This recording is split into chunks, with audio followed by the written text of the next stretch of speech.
We'll go ahead and get started and welcome everyone to the Alfred E. Alquist Seismic Safety Commission meeting of October 9th, 2025. So welcome.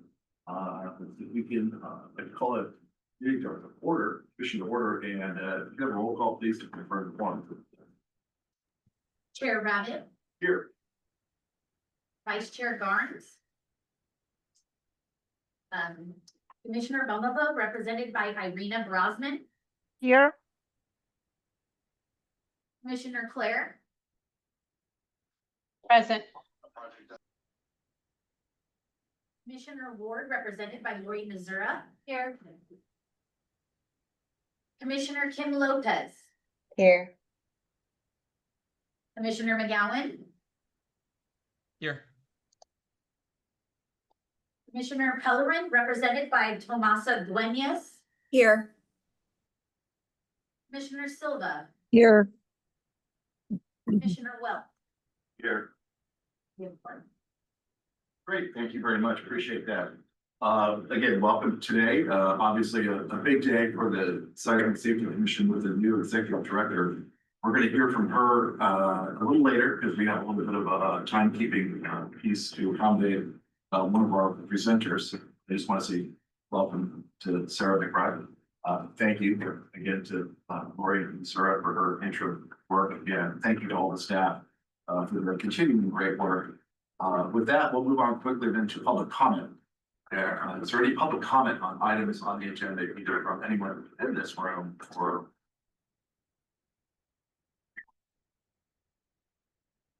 And also, Vice Chair Garnes has joined. Great, Vice Chair Barnes is with us. Thank you. Welcome. Our first action item is number 4, which is to approve the minutes of the July 17th, 2025 meeting.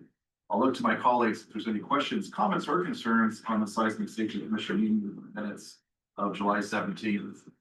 And if not, can I get a motion to approve? I'll make the motion. That we have, not sure who that was online. June We have- 2nd. There you go, thank you. So Kim Lopez on the second, Commissioner Wells on the first, and if we could have a roll call on the approval of the minutes. Chair Rabbit, Aye. Vice Chair Garnes. She's on mute. You're on mute. You're on mute. She's on mute. You're on mute. Oh, yeah. She said she's trying. Okay. You can give us a thumbs up. There you go. Let the record show we got a thumbs up. Okay. Commissioner Bumblebee, represented by Irina Brosman. Aye. Commissioner Claire. Aye. Commissioner Ward, represented by Lori Missouri. Aye. Commissioner Kim Lopez. Aye. Commissioner McGowan. Aye. Commissioner Pellerin, represented by Tomasa Duenas. Aye. Commissioner Silva. Aye. Commissioner Wells. Aye. Great, thank you very much. We'll move on into item number 5, which is beyond earthquake damage, the innovative metrics for economic and community recovery. We have John Vanderlint from Colorado State University, and I understand with us virtually. John has to catch a flight, so that's why we're making sure that we take this one first. We very much appreciate, John, you being with us virtually and look forward to the presentation.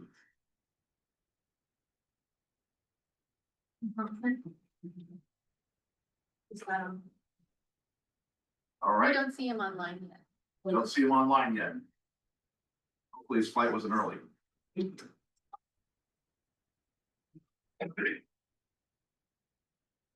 I don't.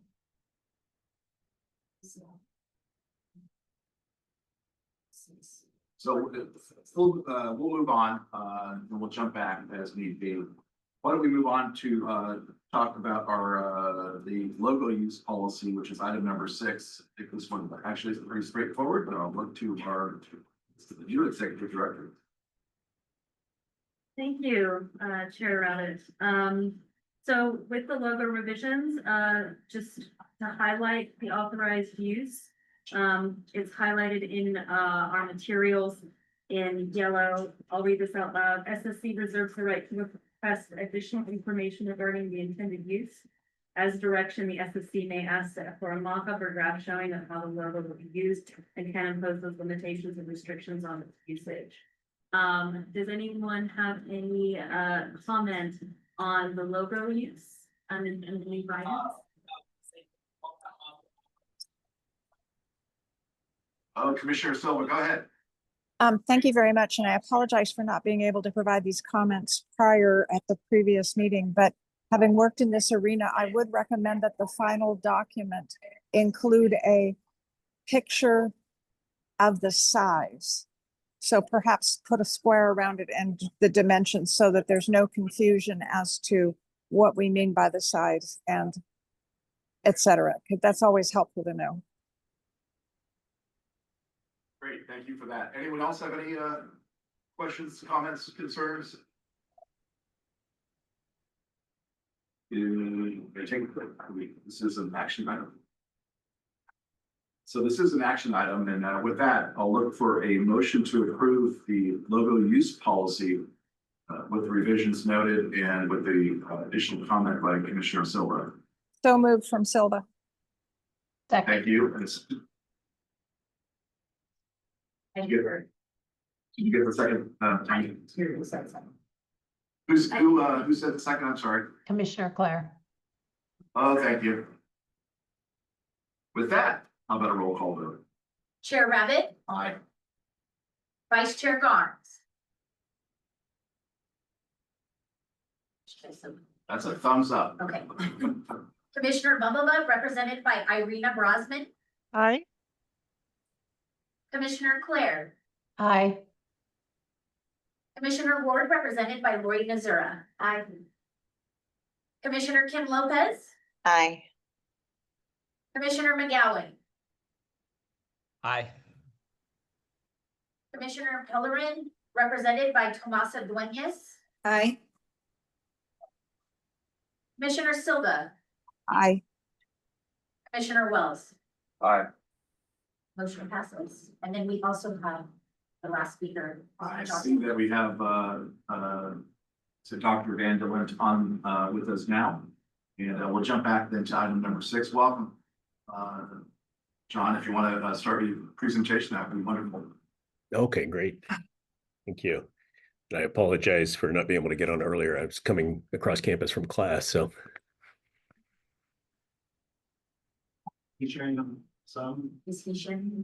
Yeah, and I think I'll share a screen. I'll need to share a PowerPoint. Great, thank you.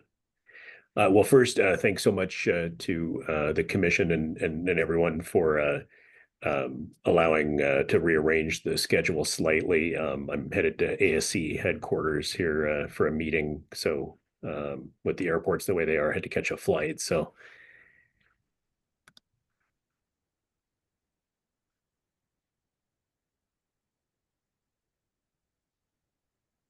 all right, hopefully everyone can see that okay. So today I'll be presenting just for about 15 to 20 minutes and then certainly can take questions. I wanted to acknowledge certainly, Ja and Andy and others that participated in all the meetings over the last year to year and a half, and then 2 former postdocs, Young Yan and Omar Sadiq, who have gone on to other positions and jobs. So today is Beyond Earthquake Damage, Innovative Metrics for Economic and Community Recovery. And so for a project overview, we all know this, but of course, quantifying it can be a challenge, really a measurement science challenge. And so we know that vulnerable groups, including low-income households, as well as minorities and those households or individuals with limited access for education, care, they frequently experience the greatest disparities in disaster recovery and take longer to recovery to get their income back and those types of things. And so in this approach, we use INCORE, which I'll spend maybe two to 3 minutes just summarizing in a moment, but we use the INCORE platform to model the interdependencies or dependence, well, it's interdependencies between the physical aspects of a community. And so this is represented by the earthquake-induced damage and the functionality of the buildings, and then the economic system. And this is done using something called a dynamic computable general equilibrium model. So it's known as a CGE, but this model is dynamic in that it allows us to step through time and to see what happens to the recovery of a community from an economic standpoint. And we do this by looking at things like the employment shifts, the domestic supply by sector. And so that's that local domestic supply. And then the household income distribution, which is perhaps the most critical for families or for households. And we're able to model the speed of the recovery as measured by these economic metrics.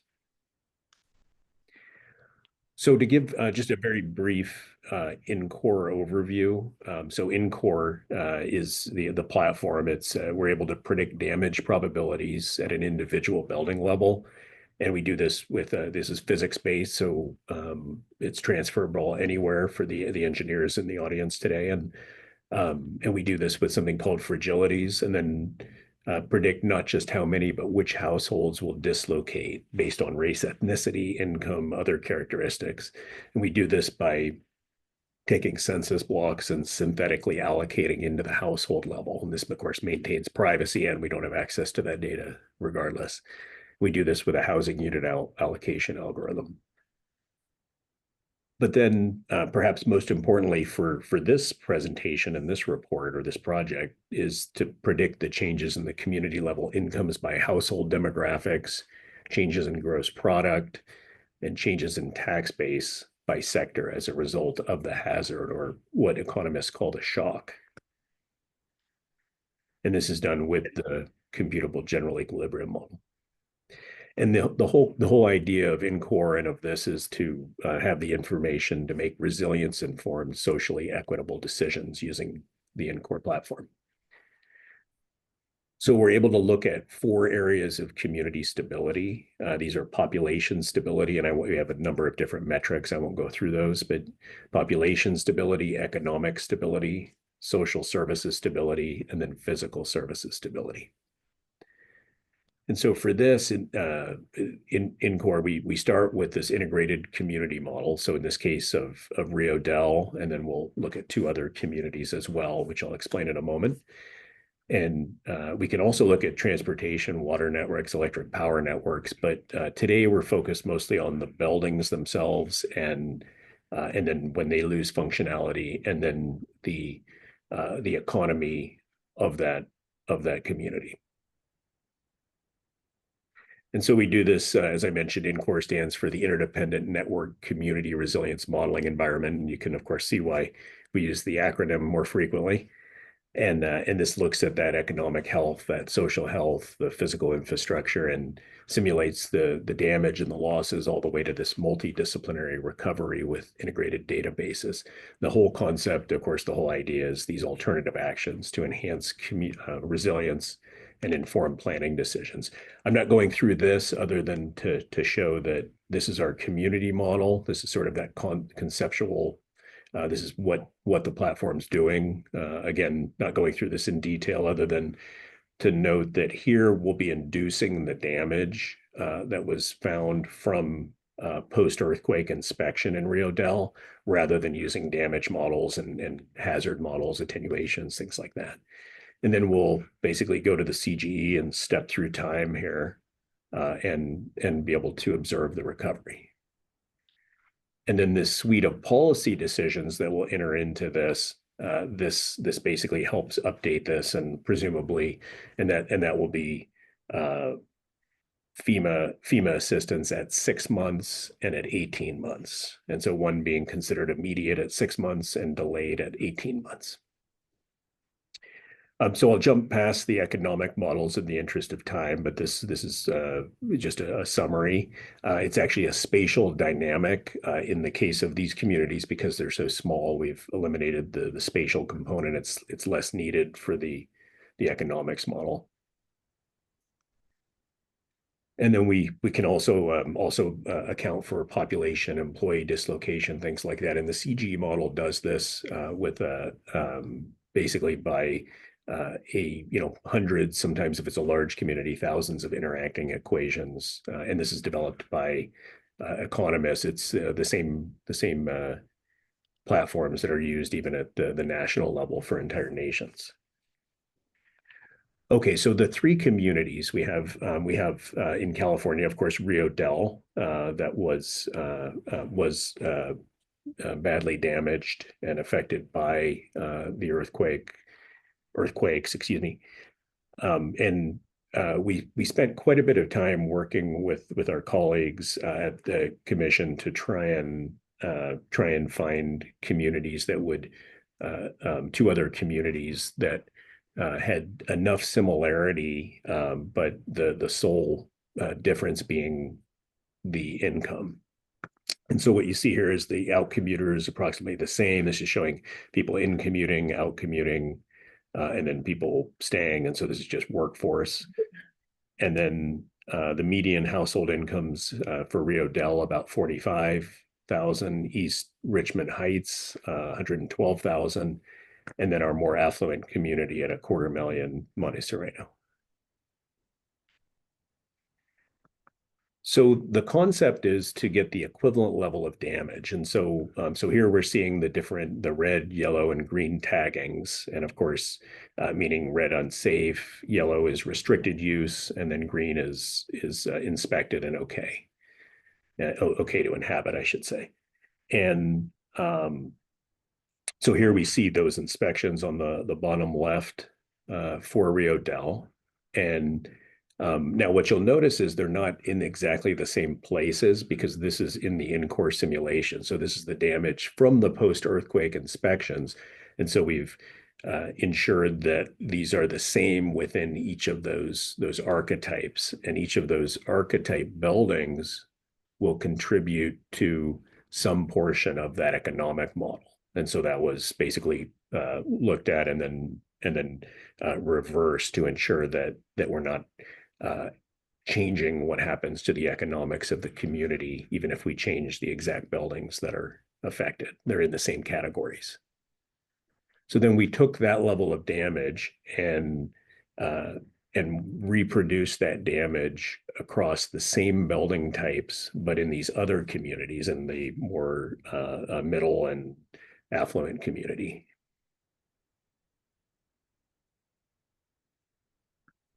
So the distribution of households by income, and this is input, some of the input that goes into the CGE. And what we can see is, of course, in Rio Del on the left, that incomes are fairly low, with almost everyone making below 90,000. And then we can see in East Richmond Heights, and of course, note that the first column in each is changing. And then we can see in Monte Sereno that we have 412 households making more than 350,000. So much more affluent. For the capital stock in each community, this is showing primarily, this is the main reason to show this is that these are out commuter communities, often previously known as bedroom communities, and that they go into a city or go somewhere else to work. And so you can see that by the number of buildings, the vast majority are residential. And this is this first three, HS1, housing sector 1, 2, and 3. And then, of course, we can also see that that quite a bit, that about, for example, in Monte Sereno, about $222 million worth of homes in HS3.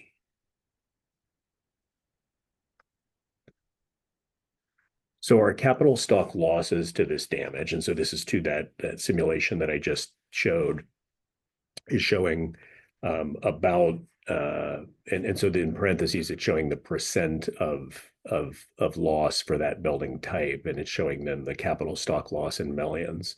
And again, we can see most of that, with perhaps the exception of a little bit in schools. Some schools were damaged, or school was damaged, and we could see that in primarily in the residential structures, which is what occurred.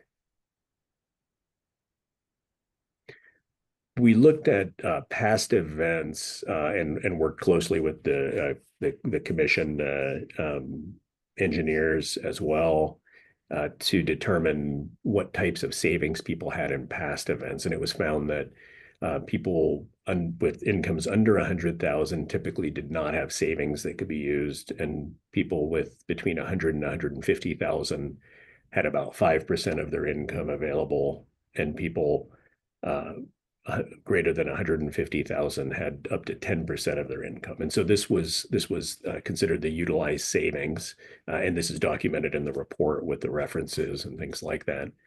And so then we can look at the ratio of savings to the capital stock loss for each of these household groups across each community. And so what you notice is that as we get into the affluent community, the savings actually exceeds the capital stock loss, whereas for the poorest or the lowest income household group has very little savings, if any, in Rio Dell at this top row.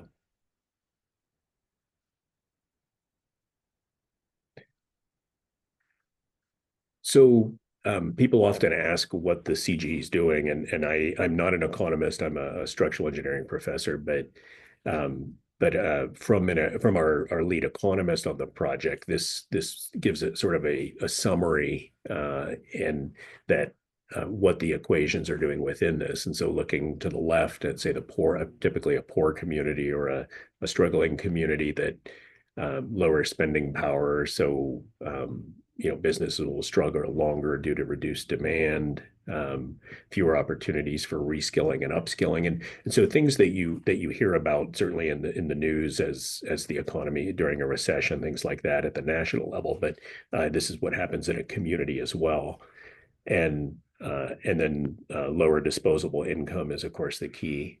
And then in the wealthier community, there's more disposable income, so can support the local businesses. And so these equations, these are well documented and equations that have been developed over approximately 3 to 4 decades. So for the financial assistance allocation, as I mentioned, we had this is the number of damaged housing units that you see by housing sector. So housing sector in the first column in blue. And then we have our capital stock loss in the third column, the number of damaged units between that.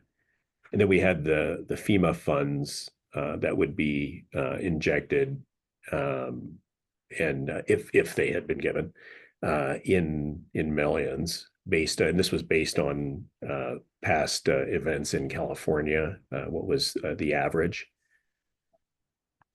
And then the ratio of FEMA fund to that capital stock loss that you see on the right. And so that's really the key takeaway on this slide is what you'll notice is that ratio is much larger for the community with lower household incomes and lower property values. That ratio, then when we get into here, then it becomes there's capital stock losses. Those FEMA funds only represent less than 1/10 of what that loss was to the capital stock, meaning the damage to their house. And so here is the results of the simulation. So this is the CGE running for all these different cases, and I think the economics model is pulling this in and then pulling in the damage, adjusting all the categories, and then rerunning. And so what we see here is no assistance at the second column is just like it sounds, no FEMA funds, and then the delayed assistance is providing them at 18 months, and those were selected just based, we chose within the project through discussions with engineers at the commission to make that 18 months. And then immediate assistance was 6 months. And so you can see as looking at the no assistance category first, what you can see is that, oops, sorry, sensitive mouse here. The households with higher incomes, even within Rio Dell, recover much faster than those with lower incomes. And so this is the periods to recovery, and these are approximately a quarter. So these aren't months. This is on the order of years, each of these. And then looking across, we can see with delayed assistance, meaning 18 months, they recover much faster, even a couple of years faster. But the immediate assistance only makes a little bit of difference, approximately 3 months.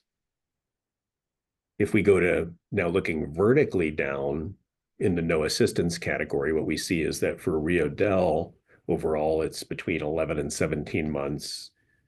For the middle income, 9 to 13 months, and then Monte Sereno is 5 to 8 months. So you can see quite a bit faster, all with no assistance. And then, of course, for delayed assistance, what is very interesting is that for Monte Sereno, the most affluent community, the injection of this assistance from FEMA makes almost no difference. And that's because it only represents a small portion of that capital stock loss and a small portion of, so it has very little effect. Where it has the most effect that you can see is in the poorer community. And then you can see not much effect for the middle income community. It doesn't seem to make a difference whether it's given at 6 months or 18 months, according to the CGE. So some conclusions, as you know, FEMA relies on a state's total taxable resources, and this results in this lack of equitable support for rural communities within large states. So that's perhaps not a conclusion from this study, but a conclusion of the report, making sure to point that out to, of the project, to making sure to point that out. Excuse me. And then the study shows rural underserved communities like Rio Del have disproportionately longer recovery times.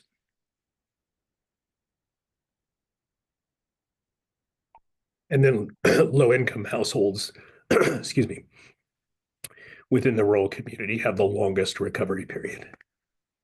And then perhaps most pointedly, FEMA assistance has more impact on poorer communities, almost none on the speed of the recovery for affluent communities. So some recommendations from the report were these direct cash transfers, financial assistance in the form of a cash transfer, get the money to the lower income households as fast as possible. Low interest loans, and this was more based on observations within the CGE, just making sure that these could be repaired and that buildings could be repaired and reconstruction of damaged properties. And then for the individual assistance from FEMA, criteria that should include a review of the totality of the circumstances and look at, consider recovery relevant factors such as the poverty, lack of access to transportation, displacement of education and work, and overcrowded housing. And so looking really at a community like a community and less as just a piece of something much larger. And really prioritizing households with low income, since they do take longer to recover. So I want to acknowledge the California Seismic Safety Commission within Cal Governor's OES and through this agreement, and also just all the help and meetings that we received with the commission engineers. It was over the last, 15 months now. Thank you. Well, thank you. Appreciate that very much. And I'll look to my colleagues. I know that Vice Chair Garnes from Rio Del was early on after the first larger event up there, and that criticism of FEMA and coming up with the individual assistance numbers that we all know of, brought that to our attention, and we appreciate that. And again, I'll look to my colleagues for any questions. Please, Representative Missouri. Thank you Thank you, John. I want to say for the commissioner's benefit, what a tremendous partner and the ease of the working relationship that we had with John and the whole INCOR team. And I also wanted to let you know that John was very open. We brought in our Cal OES recovery team. They're the experts on the FEMA, book assistance and individual assistance programs. And those are two very, very different programs. And so it's really easy to conflate the criteria, from one to the other program. And so those SMEs at Cal OES really helped us understand, in particular, the individual assistance program, which is the lesser you've seen of the two programs, and yet the one that made the most impact on this particular study. And so I just want to thank John again for being willing for us to bring in those subject matter experts. And I personally believe that this particular study, there have been studies done in the past on FEMA assistance, but this one, based on a real world event, and really, I think, is going to help us all in a matter of advocacy, in a matter of policy development, and just in our own understanding of the programs and how we can best utilize them in the state of California and across the nation. So I'm really pleased that the commission sponsored this study. I think it's going to be valuable well into the future. Appreciate those comments. Thank you. Thank you.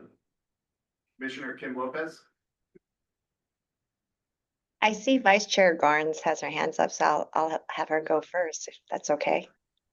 Sure, that's great. Vice Chair Garnes. Thank you. I just, that FEMA did not, it's hard to state that, or it's hard for me to think that FEMA's help was, would be better for rural or help it recover faster, I should say, or than an affluent community, because the reality is FEMA gave zero. The reality is FEMA doesn't help small, poor communities. And so that's really the biggest frustration, is that, yes, it would be helpful and it would help if in fact they helped. But since they don't, because there's this threshold that a community such as Rio Del could be raised and we wouldn't meet the threshold, and a few homes in Malibu could fall down and they'd meet the threshold, and a few businesses. So that's my frustration with this. The study does show that, yes, it would be helpful, but the reality is there is no help from FEMA. So it doesn't matter until we can get FEMA on board to actually help Yeah, thanks. Vice the Chair. rural community. But thank you for the study. I do appreciate everything that you've Yeah. done. Yeah, thank you, Vice Chair Garnes. And I, just maybe I'll add that I think, part of part of the importance of a study like this, at least to us and hopefully to the commission, is that we're people know these things, but again, my comment at the beginning about measurement science, it's how do you actually quantify what's happening, and so it's sometimes at some point it hopefully will be hard for them to argue against the numbers, and that's what we hope. So, but thank you for your comment. Thank you. Commissioner Kim Lopez. Yes, so my question / comment is really sort of a follow-on to what Commissioner Missoura and Garnes spoke about, which is, now that we know this, what are the expectations or steps to implement these recommendations? I know commission is not necessarily an advocacy body, but we know something, we know the impact, we know the inequity of that impact, but now how can we actually put in motion some of the things that we have learned from your findings? So that's one question. And secondly, looking at the Los Angeles wildfire events, you had several communities of different socioeconomic bands, and just kind of wanted to see if, I know you haven't done the study on it, but if you're seeing similar, and if anything from this report is being applied to what's happening in those communities. I know it's a little bit long-winded, but I'll let you Yeah, take no, a that's crack at it. quite all right. So with respect to how to implement, I think it comes to those recommendations in that last slide. However, it depends where the funds are coming from. If they're coming directly from FEMA and certainly the commission and OES have a lot more understanding of sort of how that money is going to flow in the future, perhaps. Um, and so, but I think knowing how critical it is, and then perhaps eventually perhaps applying this to start to see where the thresholds are, so that there can be a prioritization. And one thing we didn't do, which we actually have the ability to do, is beyond the scope of this, is we can look at other measures besides household income. We can look at race, ethnicity. We can look at other things. Now, of course, that's a different topic, obviously, but we have the ability to say, okay, these households are most vulnerable, and so if there's X dollars, get that to them first, and then in the second wave, get them to these households. And so it can be very dialed in if needed. So that would be my recommendation. Where those funds are coming from, if they're coming to FEMA, from FEMA, or where they're coming from, I guess that goes back to Vice Chair Garn's comment. So I'm not sure on that part. Um, and then with respect to the wildfires, we definitely could apply it to that, especially starting at the damage level. So of course, the difference here is that we know the percent of people in different income categories that have earthquake insurance. And so we included that. I didn't mention it, but that was included in this recovery model. With fire, it tends to be most, but of course, then we'd have to account for the people that are underinsured, which is often most. At least I know out in Colorado for our fires, they tend to be underinsured. I'm not sure on the Palisades, but in other fires. But so yeah, we definitely could, and that could take into account, showing those disparities as well. Thank I you. hope that answers that sort of. It does.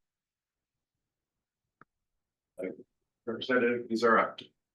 Me again, sorry about that, but thank you for that question, Commissioner Lopez. What do we do about it, right? I will let you know that, there are times when, for instance, that something comes out in the Federal Register and they're looking at, the Stafford Act or other FEMA processes, and, the states will opine, and provide comment.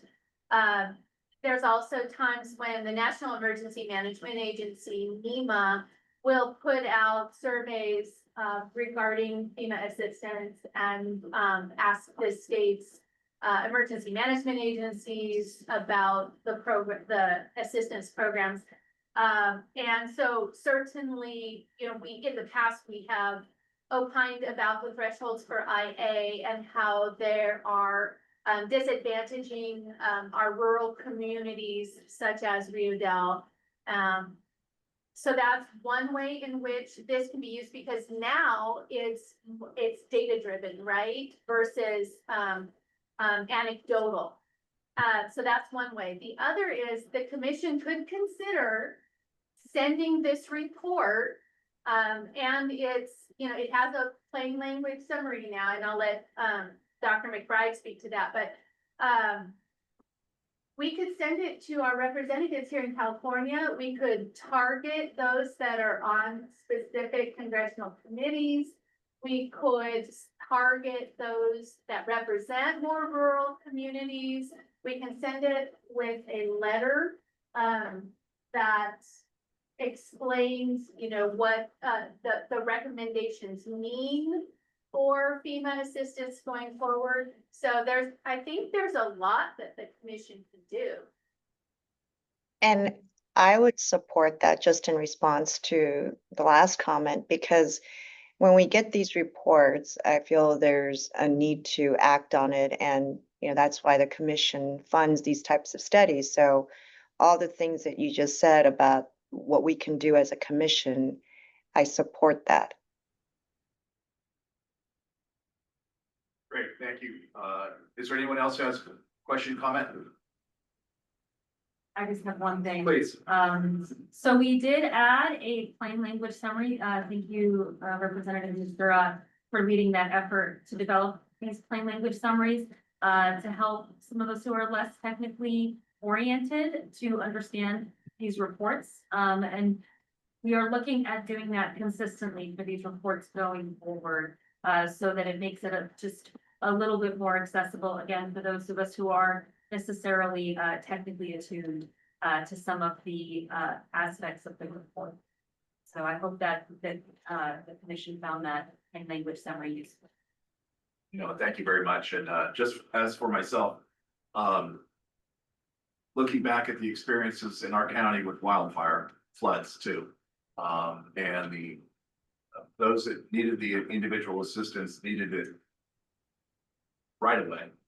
And were the ones that were struggling the most. And over the course of time, the changes in the county, going back to the 2017 fires, I'm not sure if our population has actually recovered yet. We live in a rather desirable place with high property rates. So I do appreciate the fact that we've, in our society, it's probably not surprising that the more money you have, the quicker you can recover in whatever your downfall might be it natural or otherwise. But then having the what do we do about it, and how do we make that call attention to that? What public policy improvements can we make that when there is that next event in an area that doesn't have the an area of an underserved community, it's going to be disproportionately impacted, that we can be on the shorter end of the time frame for recovery going forward. So very much appreciate that. And I do think it makes it stronger having the plain language summary, which is great, but also having the entire report in our back pocket. So it's not anecdotal anymore. It's like, here, this is what happens. This is what we need to work on and work on those solutions together. So do appreciate that very much. Anyone else have anything? So hopefully we didn't interrupt your flight schedule. No, Miranda Lynch. Yeah. Again, thank you very much for taking the time today to present this to us and for all the work. Yeah, absolutely. Thank you for letting us do the project, and enjoyed it very much working with everybody, and I learned a lot as well. So so thank you to the commission and to everybody that participated. Great, thank you. With that, we'll move on to item number 7, which is our official welcome to our new executive director. Oh, we have to approve the report. So we're going to do, I'll look for a motion to vote. We have a motion from Commissioner Wells and a second by I'll second. Representative Missouri. And with that, can we have a roll call, please? Chair Rabbit, Aye. Vice Chair Garnes.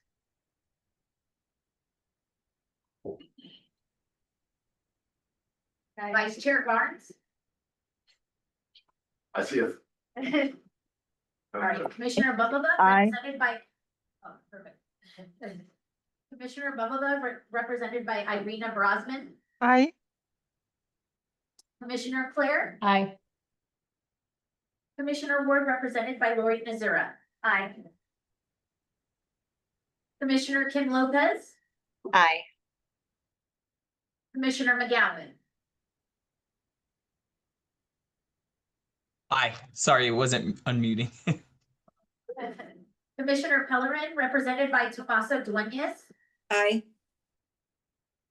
Commissioner Silva.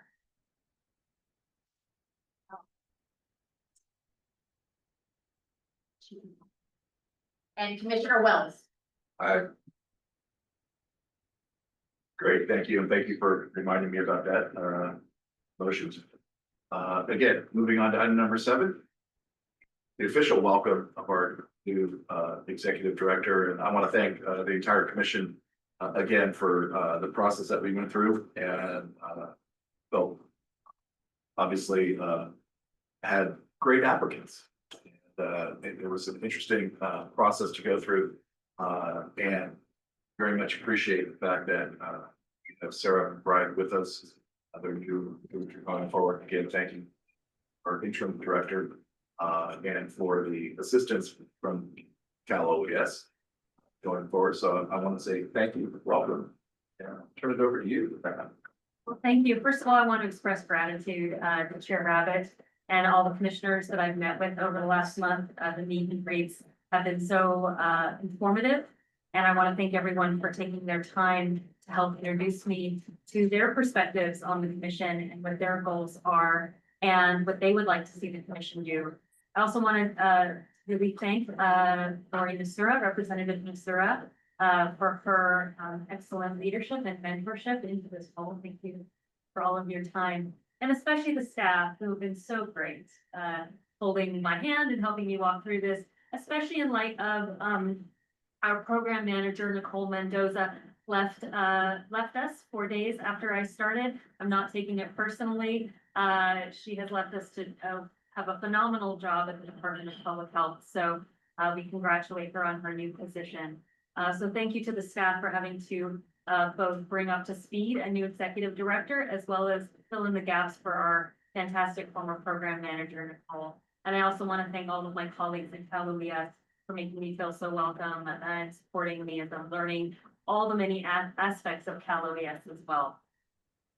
So why am I here? Why was I interested in this role? Well, I know many of you read my materials and know a little bit about my history, but I come from emergency management. I have an emergency management background. I worked primarily in emergency management in New Zealand, particularly in the Canterbury region, which is where Christchurch, New Zealand is housed. Canterbury is the state, basically, of Christchurch, New Zealand.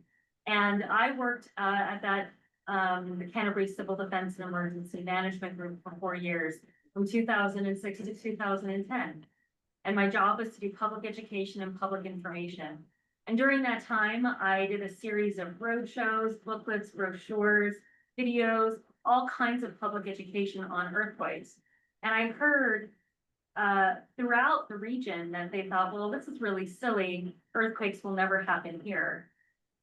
We just don't get earthquakes here. That's a Wellington issue. And we knew from the geology of the region and the historical record that earthquakes had happened. And then after the earthquake occurred, I kept hearing from people, no one told us this could happen. And people were angry that they felt their government had failed them in communicating effectively seismic risk. And as many of you know, I was the public information officer second in command for that earthquake for 12 weeks. I worked in the EOC there. And I kept on hearing this theme. And I was the one who had to work on all of those booklets and brochures. And I became angry. I thought, why don't people just listen to us? Why don't they just tell us? Why don't they just listen to what we're trying to tell them about seismic risk? And ultimately that led me to do a dissertation on this very topic, where I explored why we were struggling to communicate effectively to our communities. And what I realized is all those great booklets and brochures that we had worked on were written for a 22-year-old level, and they were written for engineers and scientists. They were written for people who had written those documents. We had created an echo chamber of knowledge and information through that process. And we hadn't used any narrative or persuasive tools to communicate. And we just made it too technical to get the information. And so that has led me on a lifelong journey, really, to be here as a researcher. I was a researcher at the U.S. Geological Survey as a social scientist for 8 years. And there I learned more and more about the craft of research in science and engineering. I was so fortunate to publish with some of the greatest scientists of our generation. And they taught me a passion for integrity in science and also for making sure all the little details were done correctly so that the whole was better communicated. So my purpose here is to take the lessons that I've learned over the last 20 years of service in emergency management and science as a researcher to apply these lessons. I want to thank Commissioner Kim Lopez for what she just so beautifully said about how do we apply this great research we have from INCOR. How do we apply this and make it into policy? How does this impact people? And that is exactly the question I think all of the commissioners have communicated to me in our meet and greets, is a passion to make sure that the research that we fund and all of these technical reports that we produce get applied, that they inform policy and direction of the Seismic Safety Commission and how we do things in the state of California to make California safer. So that's why I'm here. I just wanted to go quickly over expectations of what you can expect from me as your executive director. As I said earlier, I think clarity is kindness. And while I'm not a micromanager in any sort of sense of the word, I do love clarity in the communication of our technical reports and information. That's why I want to thank, again, Representative Nisura for leading, having plain language summaries, because I think those are really critical new sections of our reports if our work is going to get used beyond the commission and these reports. So clarity is kindness. The other thing that you'll know about me is I'm pretty process driven. I like to have clarity around a process, how long things will take, what can I expect? And I think that that is something that the commissioners have communicated to me as well. So one of the initiatives I'd like to lead is the development of a 5-year work plan that is thematically driven per year, and that we grant the contracts that we put out for research is part of an open funding cycle, similar to what we see in the National Science Foundation, and having very similar structures that are clear, and that we attract talent and minds outside of some of maybe the usual groups we've gone to in the past, and bringing in diverse voices, diverse research voices into our community as well. And the last thing you'll know about me, or an expectation to have about me, is I'm very relational oriented. I really love to build relationships with people, and I really am interested in building collaborations, particularly non-monetary collaborations. How can we work with initiatives that are already ongoing and being led by different groups that we can slot into without having to do it ourselves or alone? So I want to see the commission create more partnerships across the state of California and beyond to help bring out some of these research reports, information, and technical thinking around seismic safety. So those are some of the expectations you can have from me as your incoming executive director. Now, quickly, I just want to talk about, it's our 50th birthday, which we are so excited about. And this is the resolution from 2016. We celebrate, I guess, in the January of the year after our anniversary. And so we're looking at having a 50th celebration and commemoration of the commission coming up this January. Assembly Member Pellerin has offered to introduce a resolution on the state in the legislature to acknowledge the commission, and wanted to invite us to come and have a meeting, have our January meeting hosted at the Capitol as part of these commemorations. We will also be engaging with our PIOs here at Cal OES, our public information group at Cal OES, to explore different communication strategies to highlight the 50 years of this commission. So happy to open that up to any comments. There's one other thing I have to present, which is the CRAF update. So our balance currently is $2.9 million. And we do have around 750 that is already slotted for work projects to come, or contracts to come. And in the coming months, I want us to talk about how we want to utilize the CRAF fund. I know that there's a lot of thinking on how within the commission on how best to make use of this money. And that will be a discussion that I want us to explore in the coming meetings, January and April, in terms of how we want to have a vision for the craft fund. There are sort of two things that are kind of converging in my head. One of them is the 5-year work plan that I want us to have developed together so that we all have a real clarity on what our themes are per year. And then as well as the craft fund and how we want to utilize our budget, the budget that we have.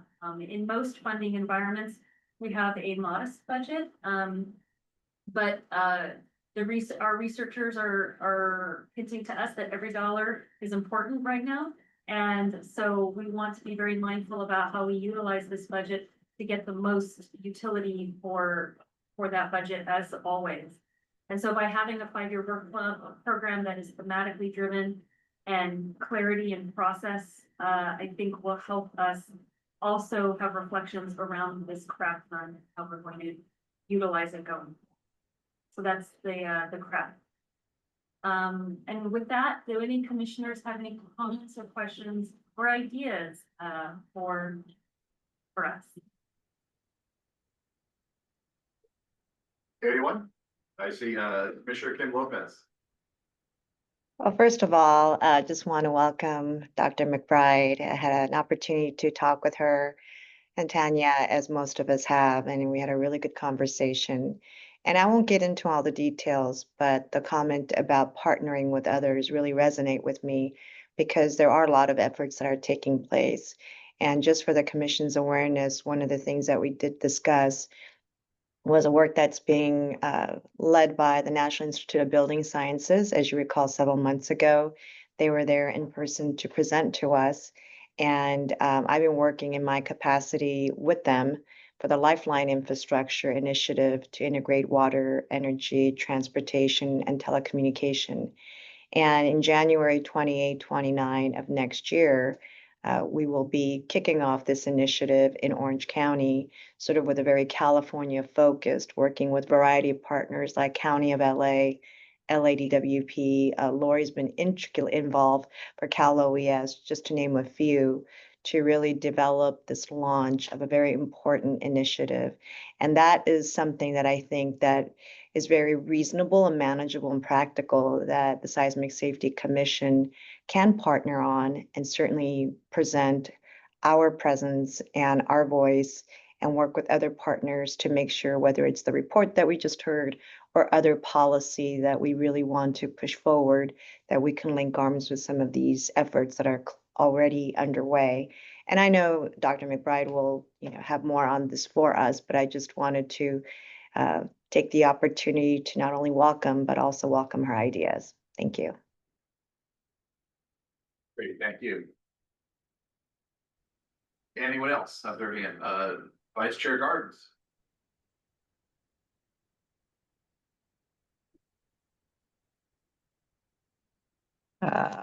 Come on, come on, come on. You're on, we can hear you. Okay. Oh, you can hear me. Okay, great. With regard to the, welcome, Dr. McBride, Sarah, great to have you here. So happy about you being the new executive director.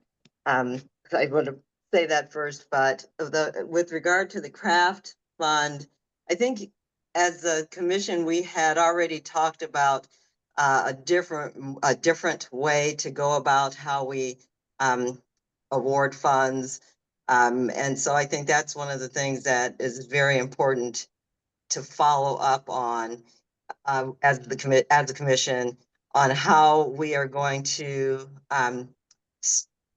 maybe or perhaps change the way we award the funds, because we talked about not just an organization coming before us and then just, okay, and giving it to them. But then what if something comes up? We talked about maybe having an application period and assessing. And so I think that is actually something that we should follow up on, the discussion or the action to make that happen, to change the way that we issue our funds. so that we can make sure that we issue them in the best way possible and not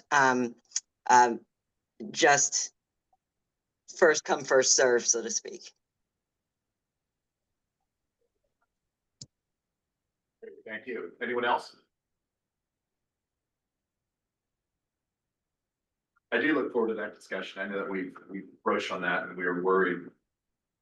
Limited resources to make sure that we were investing in the programs and research and projects that have the biggest bang for the buck, and the idea of obviously leveraging, collaborating, and really making those, stretching those dollars even further with the opportunities that exist. Something I think we all want to take advantage of and appreciate that work. Look forward to the 5-year work plan and how that gets rolled out and the themes therein. So look forward to working with you on that. And then I really do, you know, while a lot of the work can be technical in nature around here, and it needs to be, obviously, that whole other side, the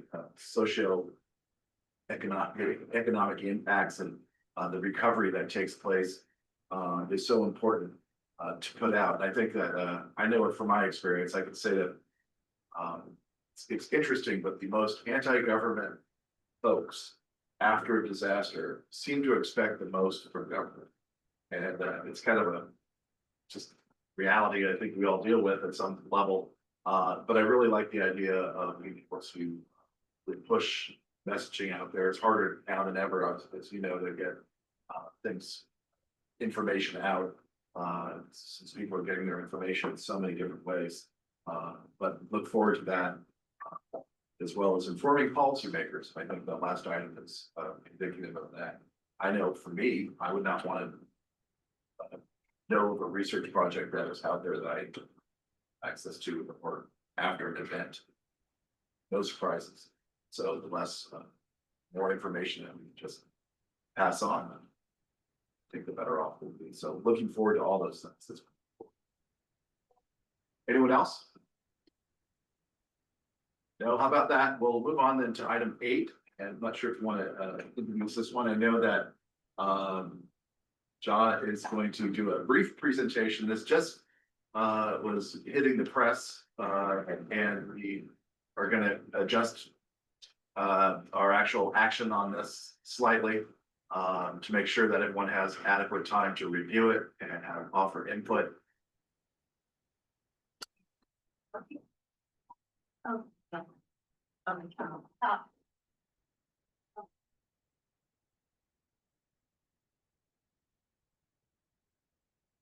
All right, Perfect. thank you. Thank you, Chair. Good morning, commissioners and guests. It's my great pleasure to introduce you the work we have done to comply with AB 1770. Next slide, please. So specifically, what's the requirement for AB 1770 are the following. But also just to make it clear that today is for discussion only, we are soliciting the feedback from the commission, and the formal report will be presented in January for you to take action. And this is from almost a year-long effort for the commission to initiate the survey, and then now we are doing the compliance for AB 1770. Specifically, the requirement is for the commission to develop a list of all the fire stations in California. And then each station status in meeting the standards of the ESA in 1986. And then to determine which stations are adequately designed and constructed to minimize fire, earthquake, gravity, and wind hazard. And then number 2 is to collect data on the implementation of earthquake early warning, and then their interest of the technology implementation. And then the last but not least is to research the potential source of fundings for seismic retrofit activity. Since this is the structure of the report, that we include the fire station data collection initiative, an introduction, refresh our memory on what is ESA, more specifically, what's the practical implementation of ESA compliance. And then we want to talk about the building code development since the ESA to make sure that not giving the false security of if the fire station meet the ESA benchmark, then it's deemed to be seismically safe or resilient. So we want to make it clear and then also talk about the data collection. And then we talk about the seismic station seismic risk assessment, which is the report that Commission had approved that we published this year. And then the fire station designed to minimize fire hazard. This is, we had coordinated with CAL FIRE to draft this session and talk about the fire and life safety design requirements of the fire stations. And then we had worked very closely with the EW colleagues on drafting the EW related session and reported on the survey results. And then last, our colleague Tanya took the lead to do the research and then also drafted the funding opportunity research. And then last, we talked about the conclusion and then the next year plan. So since this is the first of the 5-year effort of collecting data, so our report focused on the facts funding to present that what we have learned through the survey process instead of provide a policy implication or policy recommendations. So that's the focus of the report. So I'm gonna take this opportunity just to walk you all through the survey results. So on the facts, and that's the bulk of the report. So here is the pie chart shows that out of the over 1,000 survey entries we received from the fire station statewide and where they stand in terms of the 1986 benchmark year compliance. As you can see, about 61% of the fire stations that responded to our survey was constructed before the 1986 cutoff deadline.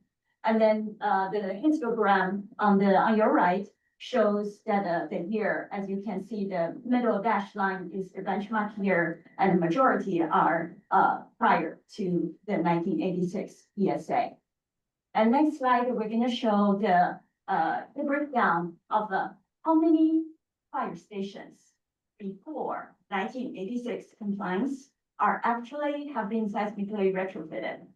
The answer is very few. Less than 5% has been retrofitted. Majority of them are haven't. And then on your right are the breakdown of the building types based on the FEMA classification. As you can see at the bottom, majority are the wood framing, which is consistent with our observation. Next slide, please. Here's the shows that out of 1,000 survey entries we received, about even split between the urban fire station and rural fire station. So it's a good representation of the data we collected. And out of all the 1,000 fire stations, 92% are actually providing emergency medical services to their community. And but next slide will show that a very little majority of them are not designated as emergency operation centers. And then on the right, this chart is showing that what's the main power source for the backup generator. And then as you can see, the number one is diesel. However, it's also illuminating to find out that there are almost 260 fire stations that had reported that they do not have backup generator. Next slide, please.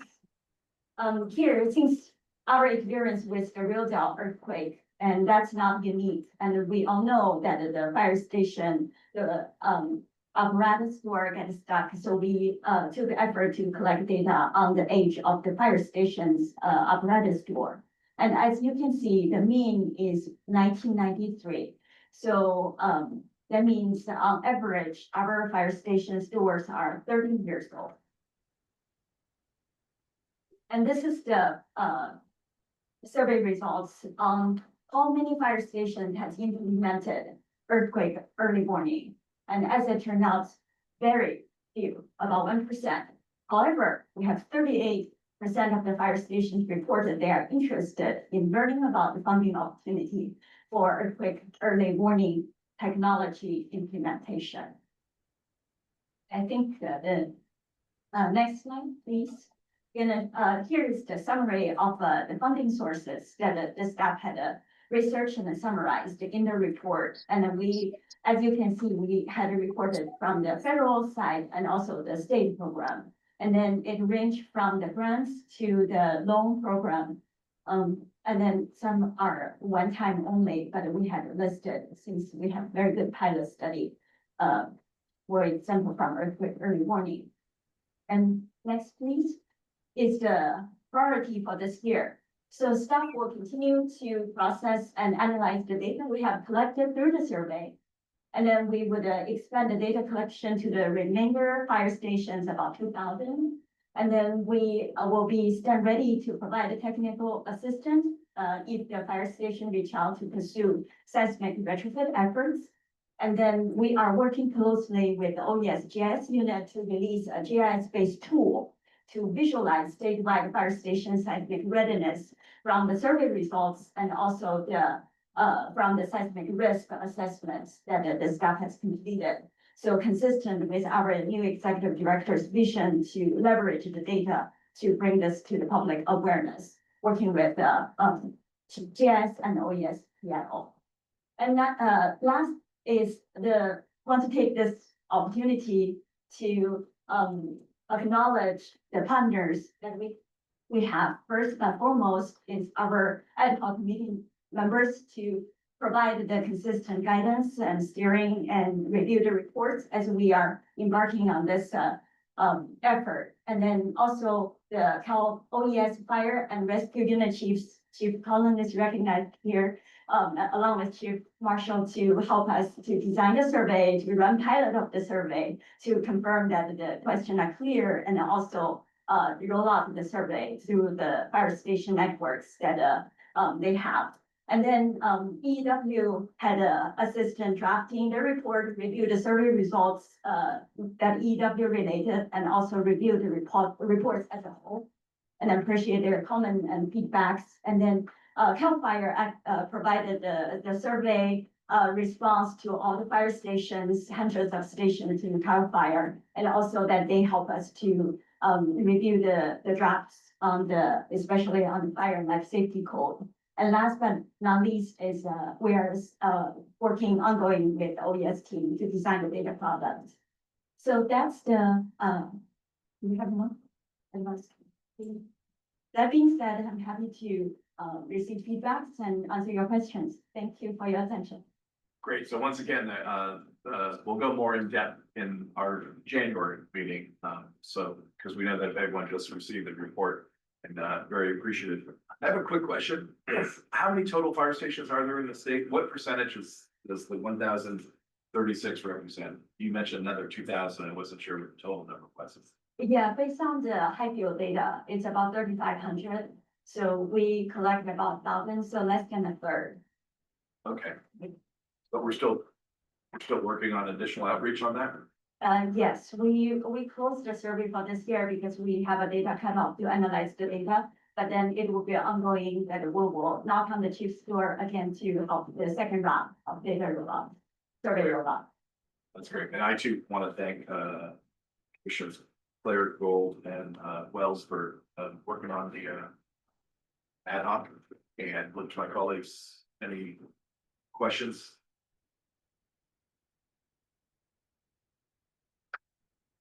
Not seeing it. Please go ahead. So as I consider this report and the findings, what we're seeing in it, in the data, and this is a legislative report, remember, so it is going to go to the legislature. It's entirely possible that we might field some questions from the legislature once they get it and consume it. And because it's due in January, right at the beginning of their legislative session, when they start introducing bills, I would not be surprised at all if we started to see one or two bills that are building off of this, whether they be funding bills or regulatory bills or something like that. So I'd say let's get ready and make sure we're working with our legislative staff to get them up to speed on the report's findings so that we can answer those questions and everything. Great, appreciate that. Commissioner Silva.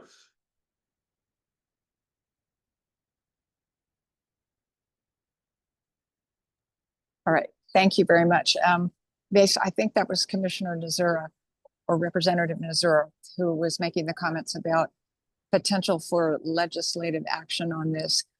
If we have not considered this, one of the things the legislature often does inadvertently, I'm sure, is assume that we all have large quantities of funding available to respond at very easily to their requirements. And perhaps we might want to look into collecting data to support what the funding capacity is. There's a way to determine that across the 3,500 fire stations. There's a difference in funding capacity for those who can go to the voters and ask for funds, those that are being operated as the general fund of local government, et cetera. Just a thought. Yeah, no, I appreciate that very much. With the numbers that we have, and if that's undoubtedly representative of the other stations, there's a big need for some capital investment over the next so many years going forward. So I do appreciate that. I can speak that the fire station that serves my own home is getting an upgrade, including a seismic upgrade, and they're building a temporary facility, doing some space first and then going back. I'll try to find out what their full funding source is going forward. And they're actually going to build a new fire station with, we did pass a half-cent sales tax and fire. Just beyond that to include the ability to at least bond against some funds. So you got 20 million for a new station out of that source of funds. So I'm sure we'll have lots of other anecdotes and things to talk about in January. I do appreciate very much the work to date and look forward to that discussion in January. Thank you, Chair. Thank you, John.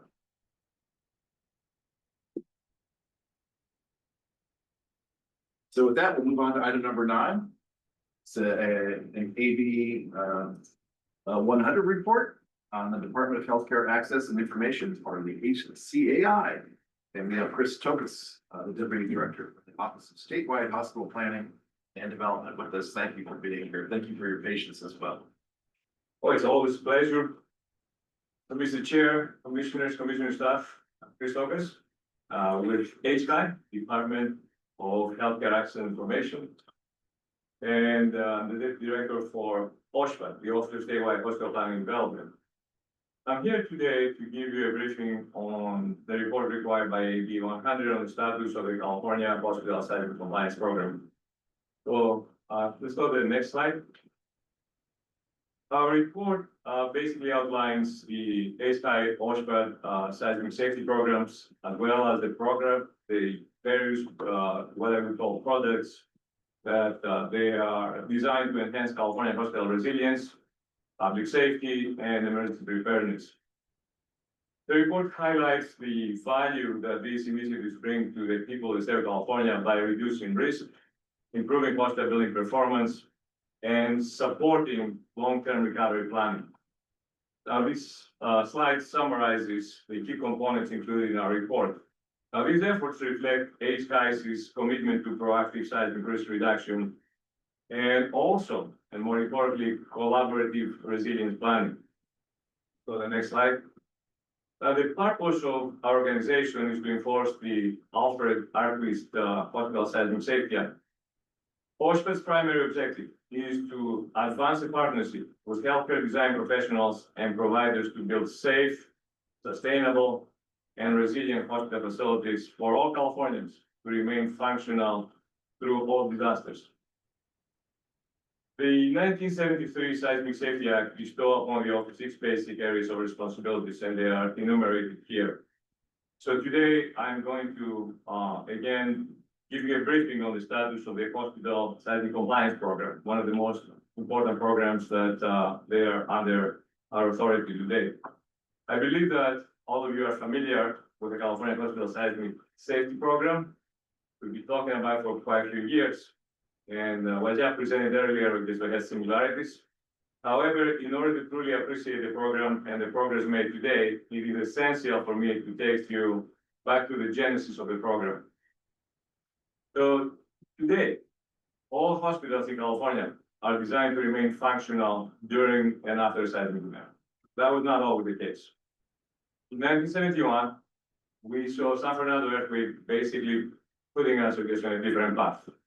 The earthquake caused several hospitals to collapse, and it resulted in 63 deaths and rendered many buildings unusable. So let's go to the next slide.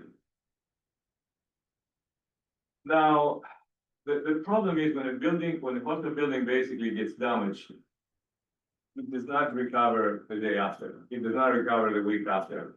So those buildings basically are just created a crisis in healthcare because of the lack of healthcare in the region.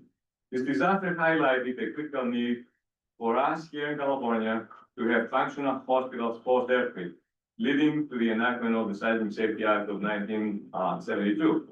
Now, the act mandated, starting in 1973, all new hospital buildings must comply with the seismic codes to ensure functionality during and after a catastrophic seismic event.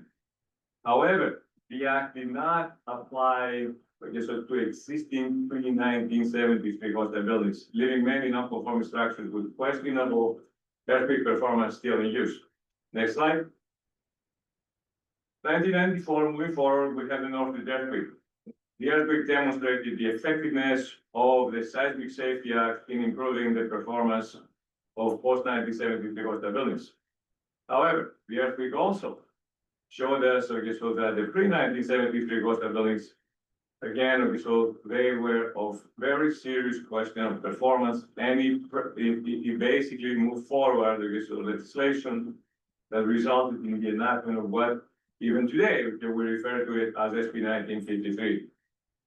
So the law as amended aimed to enhance the seismic performance of the older hospital buildings, ensuring they could survive major earthquakes and continue to provide services.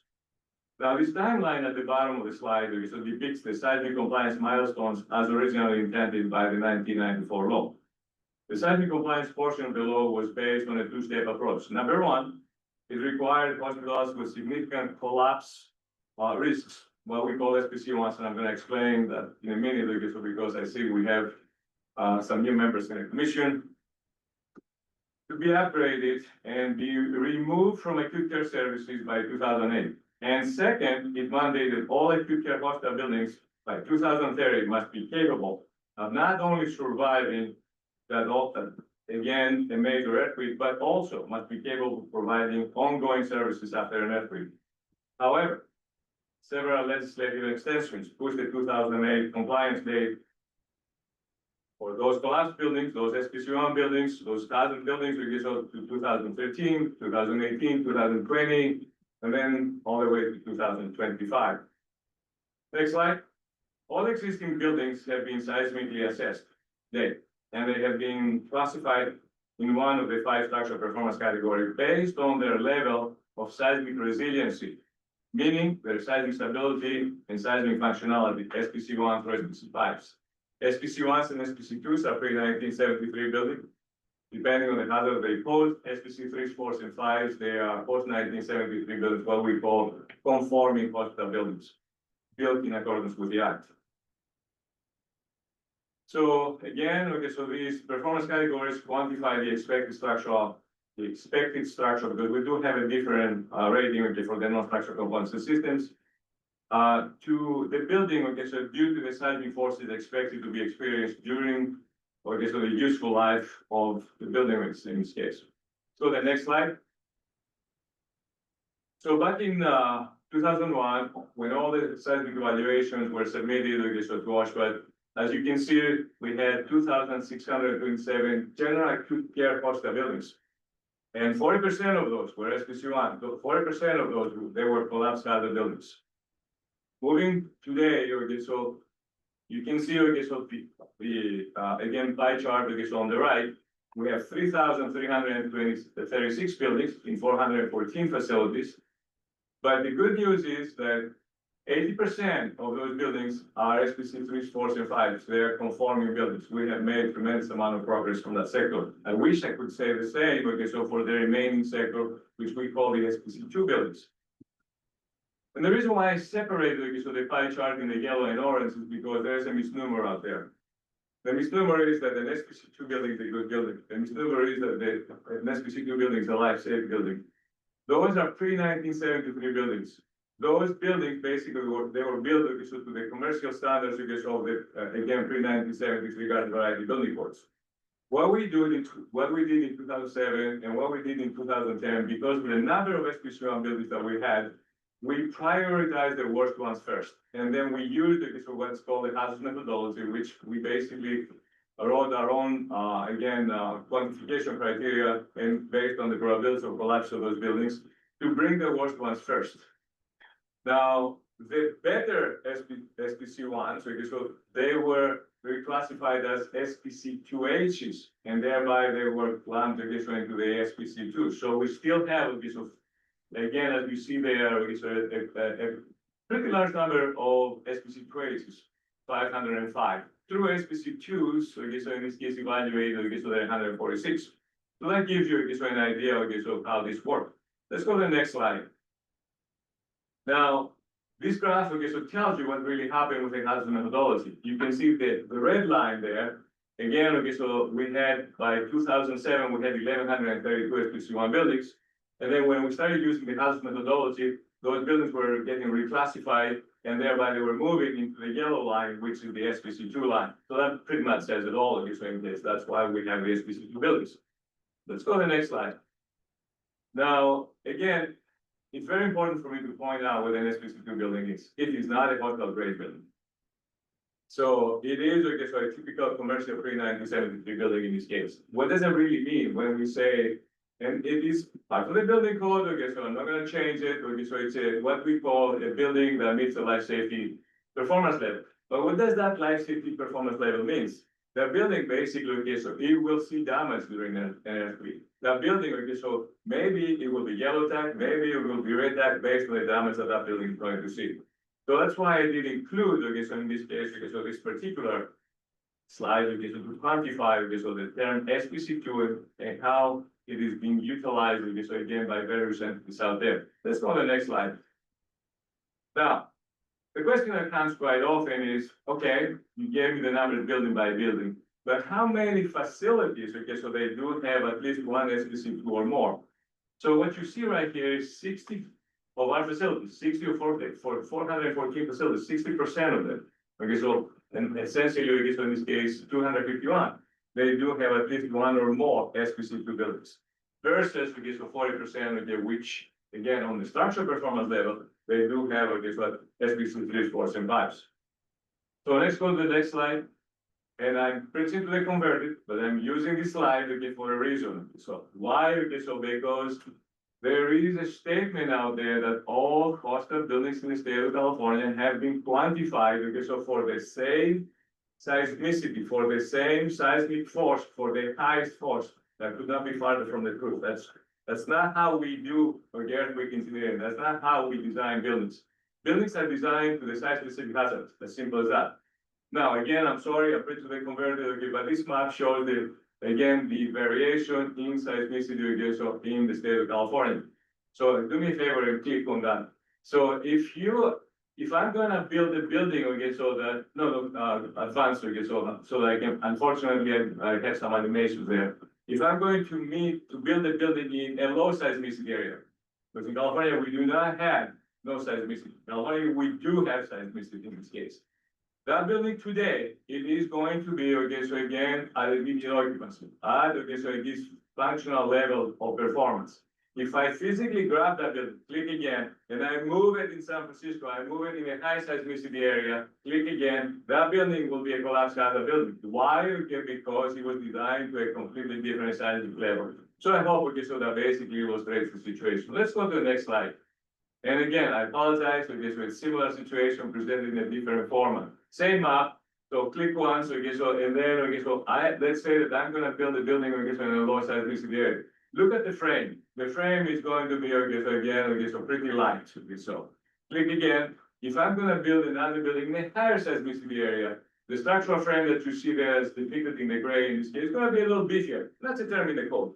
But again, so if I basically build a building in a higher seismicity area, click again, so you are seeing the structural system becoming, okay, so a lot more, okay, so again, robust, a lot more, again, okay, so demanding and so on, okay, so that's how we do things in California. So I use that, okay, so because the term that one fits all, okay, so it's floating around there, could not be farther from the truth. Let's go to the next slide. So, coastal building resiliency is highly dependent on the resiliency of the non-structural components and system. Structure is the skeleton, no structural components and systems are the organs that they make the body work. Because a coastal building is not just a building. A coastal building is an artificial organism that we take human life and we connect it to it in order to sustain it. So thereby, all the organs, because on the non-structural components and systems give life to the building to support patient care. So, and thereby the interior conditions, okay, so must be safe from falling hazards, falling objects, okay, so in this case, damaged equipment, broken utility. So number one, okay, so in this case, do not injure the hospital personnel, do not kill, okay, so the patient that's sitting, okay, so again, without response on their beds and so on. Let's go to the next slide now that you do have a visual of the non-structural components and systems. So thereby similar to the structural seismic performance category that quantify the seismic structural performance of the buildings, the structure itself. Coastal buildings are also required to be assessed and classified as in one of those 5 non-structural performance categories, so that we can quantify the seismic risk of every non-structural system in the building. MPC1s, nothing is aqua brace or very little. Okay, so MPC2s, just okay, so again, enough, okay, so that I can evacuate the building, and then MPC5, my building is an island in the middle of disaster. It's fully sustained, okay, fuel, water, power, and so on, okay, so for at least 72 to 96 hours. So let's go to the next slide. I use this graphic, and unfortunately, it's highly animated, okay, so in order to illustrate the various non-structural components and systems in this case. As you can see there, okay, so again, in order for a coastal building to remain functional, provide the necessary service to support human life during and after a catastrophic event, you need medical gases, you need, okay, so electricity, you need gas, you need water. The distribution system, which you see the pipelines, okay, so in this case, they will feed, okay, so the mechanical equipment, the electrical equipment, in order to keep the hospital functioning and thereby keeping the patients alive. Now, for that to happen, the non-structural components and systems must first be stable, and then second, they must remain functional. If those non-structural components and systems are not seismically anchored, embraced, to be stable and functioning, okay, so during and after a disaster, okay, so that building, okay, so is classified as NPC1, no structural performance category 1. So now the question is, okay, fine, okay, so I need to evacuate. I need some basic systems, okay, so to be functioning in order to evacuate. So if you can do me a favor and click, okay, so on that, okay, so those basic systems that I need to evacuate, as you see there, I need my fire alarms, earthquake, then fire. Then I need, okay, so in this case, my emergency generators, then I need, okay, so my communication systems and so on, okay, so. And then of course, okay, so if a building, okay, so has the MPC2 systems compliant, now, okay, so I need the equipment in the critical care areas to function, because those are the areas that they support incapacitated patients. So do me a favor, click again. So in the critical care areas, the ICUs, okay, so the NICUs, okay, so those equipment has to function in order to keep, okay, so those patients, okay, so alive. Even if I have to evacuate them. So click again, and then I am encompassing the whole hospital as far as all the structural components and systems, so in the rest of the building. But now I need the hospital to function. So thereby click again. So I need, okay, so water, fuel, sewer, and so on, okay, so in order to keep the building going for, as I said earlier, for minimum 72 to 96 hours.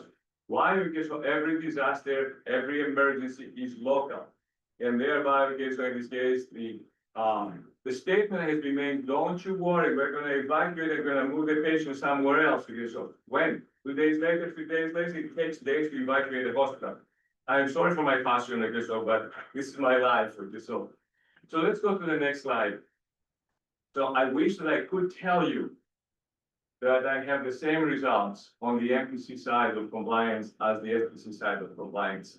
Today, I have 47% of the hospital buildings only meeting MPC2. And I have, okay, so again, only, okay, so 10%, 9.4 of those buildings being fully sustainable, okay, so in this case, being that island, okay, so that I mentioned the little disaster. We're working on that. So let's go to the next slide. So again, recent legislative mandates, they brought forward, the SPCs are in the law, but the MPCs were not really well defined in this case. So, but late legislative changes, they brought those deadlines, so it's in the picture. So by January 1st, I guess all hostels have to submit their full, MPC evaluation, non-structural performance evaluation. By January 1st, 2026, okay, so they need to give us construction plans of how to mitigate those non-structural deficiencies by 2028, get a permit, so okay, so by 2030, they have to be in compliance. So that's basically what we're working right now. So let's go to the next slide. So again, how many of those facilities have submitted evaluations for those buildings? 71%, okay, so basically, okay, so they are complete and non-structural evaluation. Unfortunately, we still have 231 that they have not submitted evaluations. And then, okay, so there are all kinds of missing parts there that we're working in a collaborative fashion in order to teach, preach, and then move everybody forward so that we can actually achieve what Californians want, not what just the statute want, what Californians need, okay, so in this case. Let's go to the next slide. So another requirement that came in, okay, so a couple of years ago under 1882, AB 1882, it was that basically the coastal buildings had to be posted. And as you see there, we do have 53% of compliant, fully posted buildings. And then we still have 354 buildings, okay, so they have not been posted. We're working, okay, so with the majority of them. Again, okay, so an issue of education, an issue of how to be done, and so on. Okay, so next slide. So here are some of the signs, okay, so that we see when we go out there, or we don't see, they're being peeled away from the wall. Okay, so it takes constant, how should I put it, okay, so you get babysitting in order for things to get done. So let's go to the next slide. So every year, okay, so again, okay, so this was 1882, the statutes of 2022, that require that all hostel buildings every year, they have to report the services, the JC, the General Acute Care services administered from those buildings. And it has to be done every year. So, and again, okay, so this year, 2024, is a version because 2025 is not open yet, so always submit at the end of the year. As you can see, 274 facilities applied, 127 did not. So it took a lot of work, okay, so from our side, we teach, bridge, coach, and okay, so move everybody forward, attempt after attempt after attempt until we close the portal. And even, okay, so in April, when we closed the portal, we still had 45 facilities that they have not submitted their GSC services from those buildings. So do me a favor, okay, so you can always see that on our website, click on that. And then if you go on our website, okay, so you're going to see year after year, 23, 24, I guess all the reporting, I guess, and all the services in there. Let's go to the next slide. Our website is not the easiest slide in our think. It's very complex. But if you go onto the Seismic compliance program, what you're going to see there, you're going to see this time frame. And the reason why we put it again, so again, this time frame is that at each, again, what I call milestone, not only you see the milestone, but you will see there a variety of materials from recordings from webinars, okay, so how-to guides, so everything. We try to make life easy for, again, I was told 30 years ago, third grade English, and I was excited to hear that term earlier in a different format. So that's the only way that actually this, again, we can teach, bridge, educate, and make people understand the importance in plain English language of what the program is all about. Let's go to the next slide. So now, again, these are some views from our website. We can click again, we just will bring you to a variety of items. If you go into facility detail, you're gonna see every hospital there. Where it's located, okay, so then you're gonna see the various tabs, okay, so building services, seismic requirements, reports, and everything else. Click again. So all that information, okay, so it is public. It will show you, okay, so the status, the MPC status of the building. It will show the science requirement, will show the ratings of the buildings. Click again. So again, make it easy, okay, so in this case. So a variety of reports, click again, and so on. Okay, so moving forward, seismic compliance.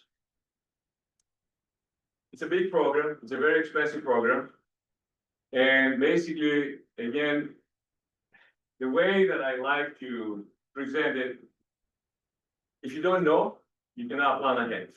So thereby, I guess, in this case, the first stop, it was assess your building, understand, I guess, the condition of the building, and then plan ahead. So you can call it the seismic retrofit program, or you can call it, I guess, in this case, what I would call, I guess, the catalyst for change.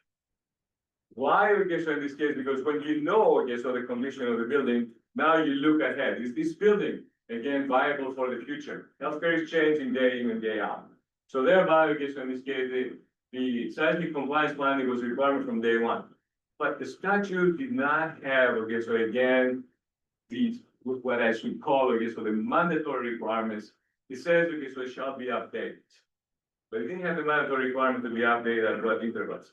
Well, under, again, 869, AB 869, now they gotta submit, I guess, again, by January 1st of 2006, their seismic compliance plans, so in this case. Otherwise, they're not going to move forward.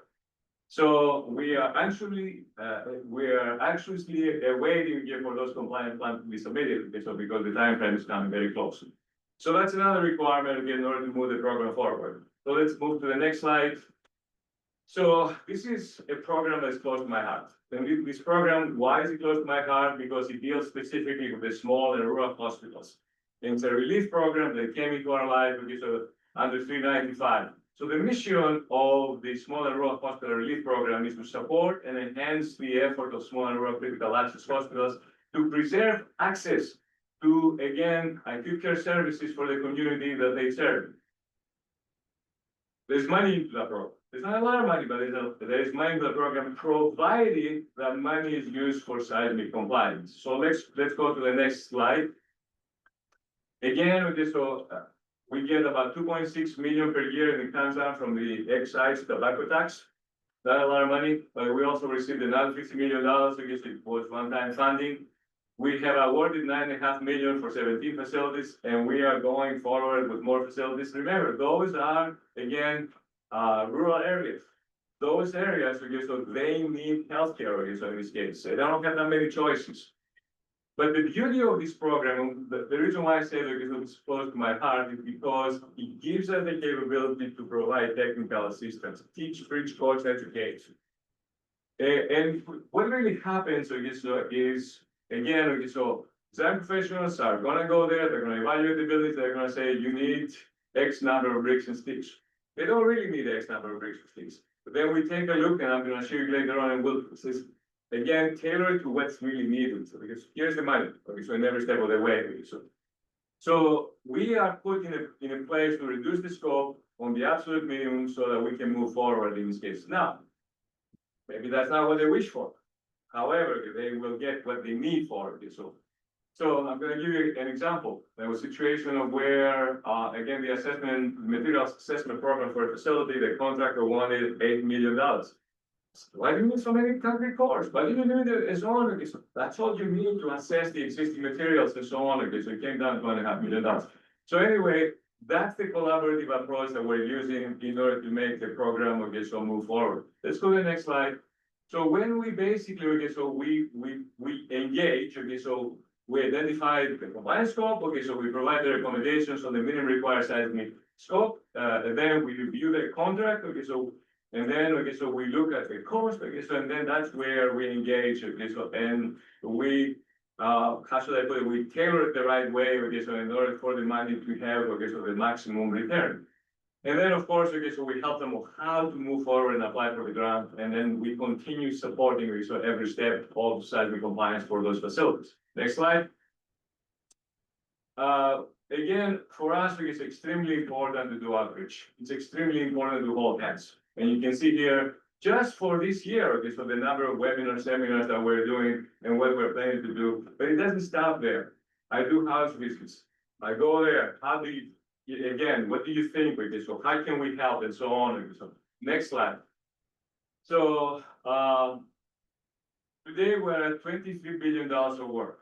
The reason why we're at $23 billion of work, okay, so then in this case, remember that the average age of a non-compliant hospital building in this case is 75 to 80 years old. The entities that they are committed to the people of the state of California understand, okay, so that those buildings, okay, so basically need to be replaced. So as you will see, okay, so on the next slide. Let's click to the next slide. I don't want to say we're entering the era of the mega hospitals, but again, okay, so the UC system, they're building new hospitals. Kaiser, they're building new hospitals, and so on, okay, so that's an investment to the people of the state of California. So again, next slide. So on another note, okay, so again, our seismic instrumentation program with the help of CGS is moving forward.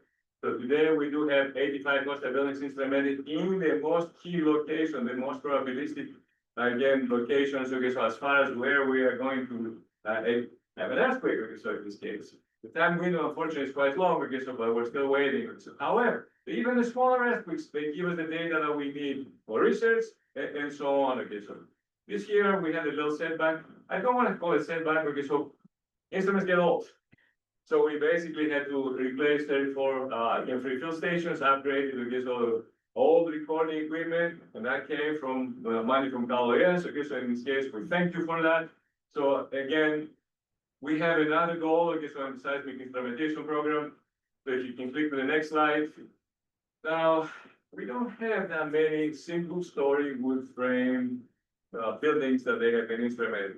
So the selection criteria there, irregularities, flexible diaphragm, shear walls, year, okay, so they're constructed, again, the seismic rating, okay, so and so on. So we selected about 8 facilities in various parts, okay, so we're moving towards that direction for our experimentation program. Also, okay, so there is also a grandiose plan, okay, so to use the free field stations, okay, so for early warning, okay, so that's it's early stages, so we'll keep informing you of how this progresses. Let's go to the next slide. We, 2 years ago, a year ago, okay, we basically wrote that white paper, the seismic instrumentation of health facilities with the help of the Health Building Safety Board. And it's not for me, it's not for the engineer.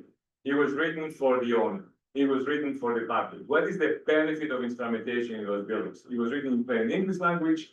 How can a hospital administrator take advantage of their instrument hospital in a situation of strong motion? So next slide. Again, long-term goals. Our long-term goal is very simple. For a community to be resilient, a hospital has to be resilient. The community relies on a resilient hospital in this case. Again, we're looking for universal compliance, advanced warning systems, resilient loop integration, regional collaboration, and so on. Okay, so, but my vision is investing in hospital resilience is not optional. It is foundational. It means that when we plan for community resilience, hospitals must be at the center of our conversation. And it means that every dollar, every policy, and every partnership aimed at strengthening those hospital buildings is a direct investment in the survival strength of our communities. So our goal is to build hospitals that don't just survive, but they thrive. Our goal again is to build hospitals that don't just withstand the storm, but help the entire community weather. Remember, a hospital building is a beacon for life for our people. A hospital building is a beacon of hope for our people. So, Mr. Chair, Commissioners, the floor is yours. Thank you so much. Thank you for the presentation. Thank you for your passion for your work as well. It's pretty evident, and I think it's wonderful. I have one quick question for you. Yeah. As you were going through this and having been in too many medical facilities of late, what's the definition of a hospital in a hospital building? Is the way that healthcare has really changed, right? You could have an outpatient surgery in a medical office building that is distinctly separate from beds and everything else. So I'm just curious if the overall throughput of the healthcare is impacted by the making smaller projects to comply. So when we talk about a facility might be 20, 30, 40 buildings. Okay. And maybe only 8 are what we call general acute care. And what defines general acute care building is the service that they provide, the 8 basic services that they are needed during and after the disaster. So that's why it's not a conglomerate. That's why it's only, okay, so again, a small group of buildings. It's not just small, okay, so because the way the hospital construction is evolved over the years, okay, so it's again very complex. So you keep adding and adding and adding, and while you're looking at the building, it may be different vintages. Okay, so but again, okay, so the quantification to answer your question directly, Does that building have one or more of those 8 basic services that I need during an operating disaster? So that makes it, I guess, a GAC building versus the other buildings that they are there, they can be for anything else. For example, a cancer treatment center, it's not a hospital. So it is ancillary, okay, so it does, we don't need it, okay, so during an operating disaster, okay, so and so on. And again, we're seeing, I guess, movement towards what we call medical centers and so on, MOBs and so on. Remember, those are designed to the same standards as a hotel. Those are designed to the same standards as a garden variety building. They're not open 24/7. First, the building is open 24/7. Okay, so and that's where the difference comes to the picture.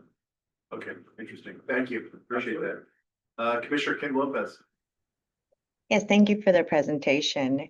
My question centers around the critical infrastructure, particularly related to water and wastewater facility.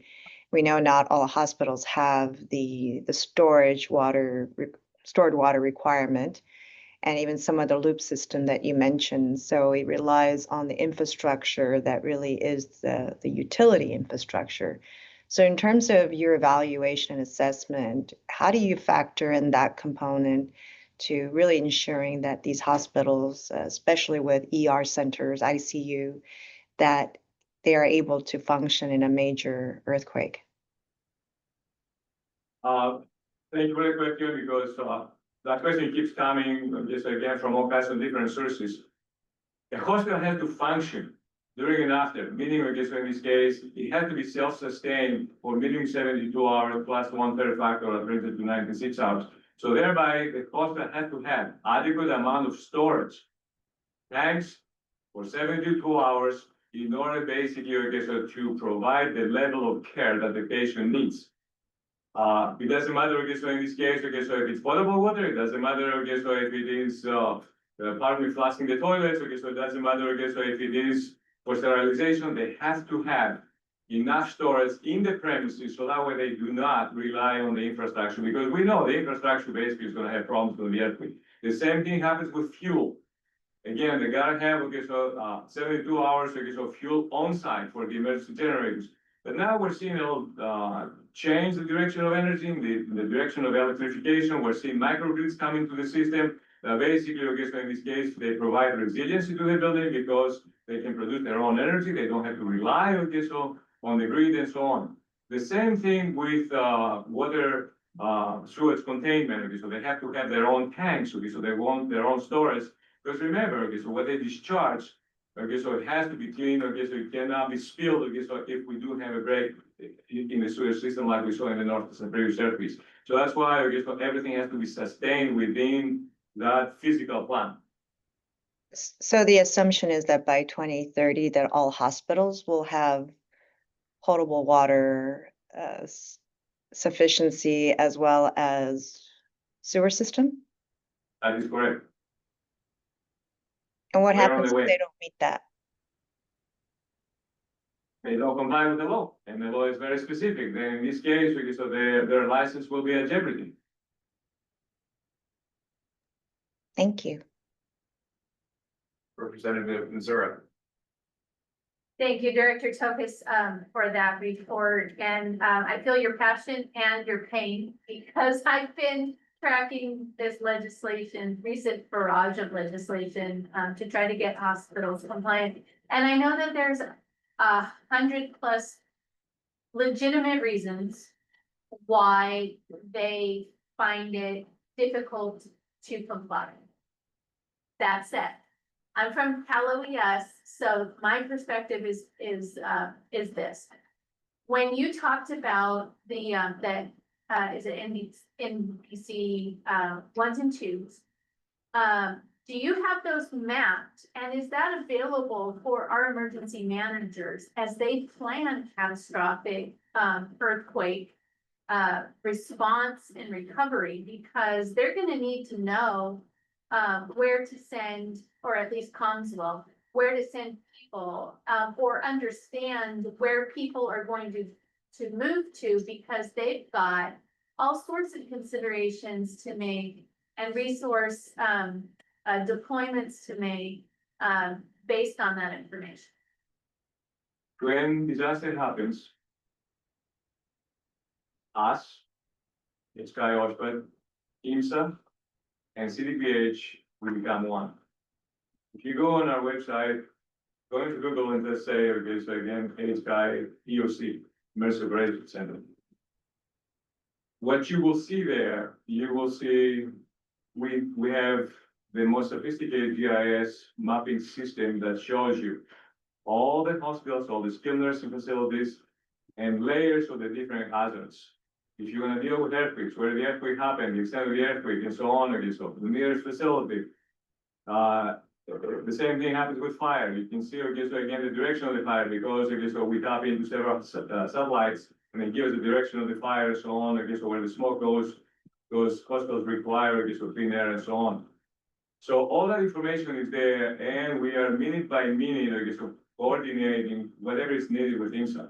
Or coordinate what's needed with, against CDPH, because there's no time. We gotta react as quick as possible. Those patients, they need to basically, again, be supported for whatever is happening to the facility. They need to be evacuated, where are we gonna take them, and so on. Okay, so that's why we do have such a coordinating system. Thank you. I'm looking at it now. So I appreciate that you have an open data portal Absolutely. here that our emergency managers and planners can immediately pull information from. Appreciate it. And if you wanna see more, okay, so the status of the facility as far as the SPC, NPC rating and everything else, what I showed you earlier, I guess you can go there, I guess you can see, again, the site plan of the facility, you can see building by building, you can see, I guess, the rating of the building, you can see the services in this building, you can see everything.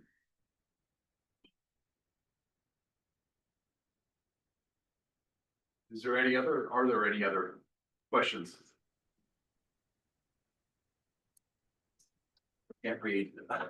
Representative Duenas. I'm sorry, Representative Duenas has a question. Please go ahead.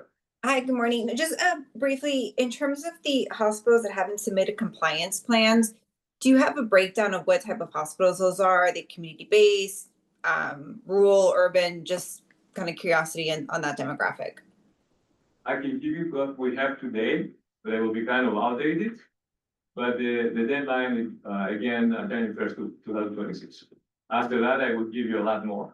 And not only will give you a lot more, it will be posted on our website, and you can actually go and see, or just so again, the compliance plan. Great, thank you very much. Any other questions? Well, again, thank you so much for being here. Thank you for your patience and your presentation and for all your work. We're the voice for the voiceless. Thank you. With that, we're at the point of time to take a break. Take about a 15-minute break, so we'll come back by 12:15. So.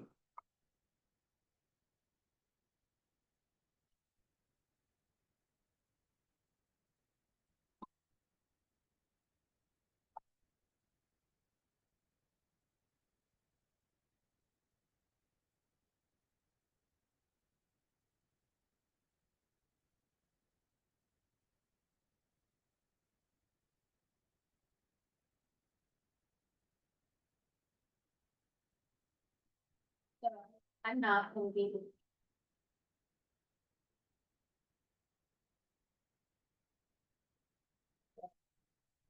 Darn.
All right. Everyone, ready? We'll move on and, move on to item number 10, which is a update, UC San Diego Shake Table Project update. And I think we have Tara Hutchinson with us. Tara. Nice. Yes, hello. Good afternoon. Hi.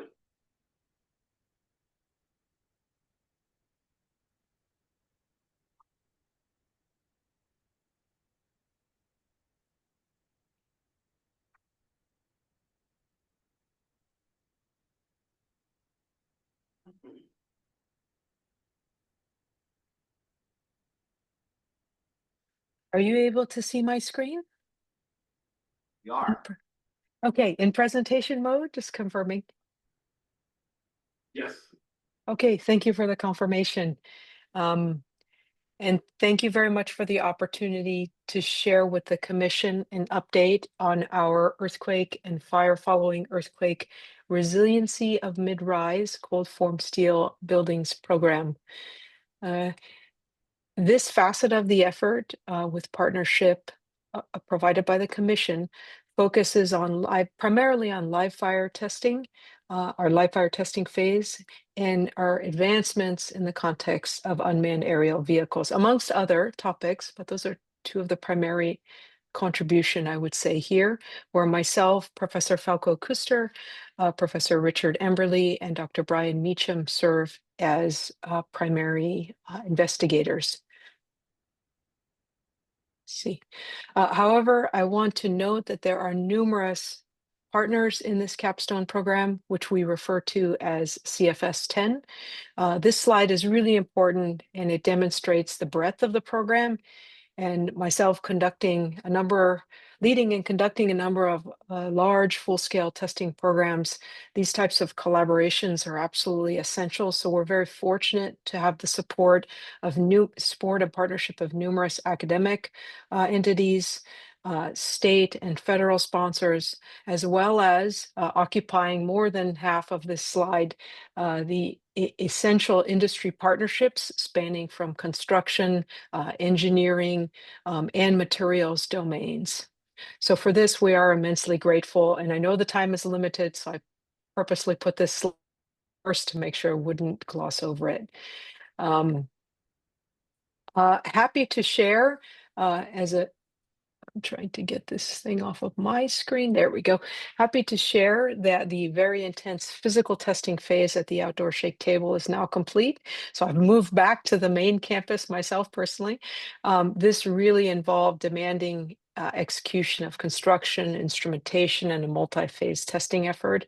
Then most recently, deconstruction of a large full-scale specimen.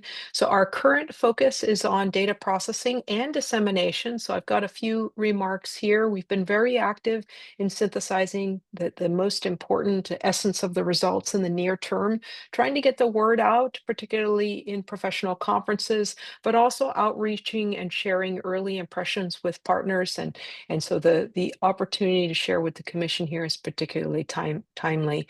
But I'll emphasize the blue items, share with you what we did on the seismic testing, the live fire testing, and then a key deliverable for our effort here is what we refer to as a UAV inspection report, and I'll share with you where we are in that task. As a reminder, we constructed a 10-story all cold form steel frame building, breaking new barriers at codified height limits. You can see the current code limit highlighted here, which aligns with our safety tower, just for spatial arrangement and awareness of where we are in the shake table. The final view of the full scale resulting building and its arrangement relative to the actual facility just prior to earthquake testing is shown in this generated view. The structural system is composed of steel sheet shear walls, all CFS framed, 4 in the long axis or left to right of the building, 6 in the short axis or up and down, let's say on the plan view here, bounding 2 room compartments you can roughly see here, and 2 balcony style ends. You can see one of the balconies effectively or flooring systems has just been placed in this view at the instant here. A resilient stair system is integrated within the building and supported egress and ingress at 9 stories of the building slice. We had an opportunity with this program to investigate a variety of construction methods. So you will note that conventional stick framing was utilized, panelized as shown in the blue rendering, and then 3D modular construction were explored. These images just offer you an impression of the value of 1D.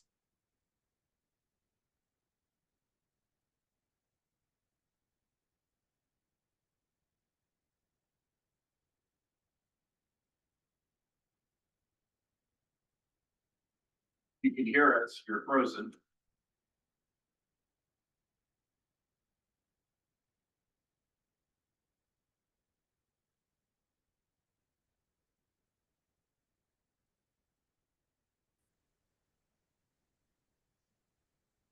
We can't hear you. Okay, you're back. You were frozen there for a second. Okay, I apologize for that. I did see the chat come up, Tanya. Not sure if it's our campus network. I apologize. Were we able to hear me through stick 1D versus panelized 2-dimensional construction? I hope a little bit of that discussion. I don't think we got much of that. Okay, I apologize. I'm not sure what happened with the network connectivity.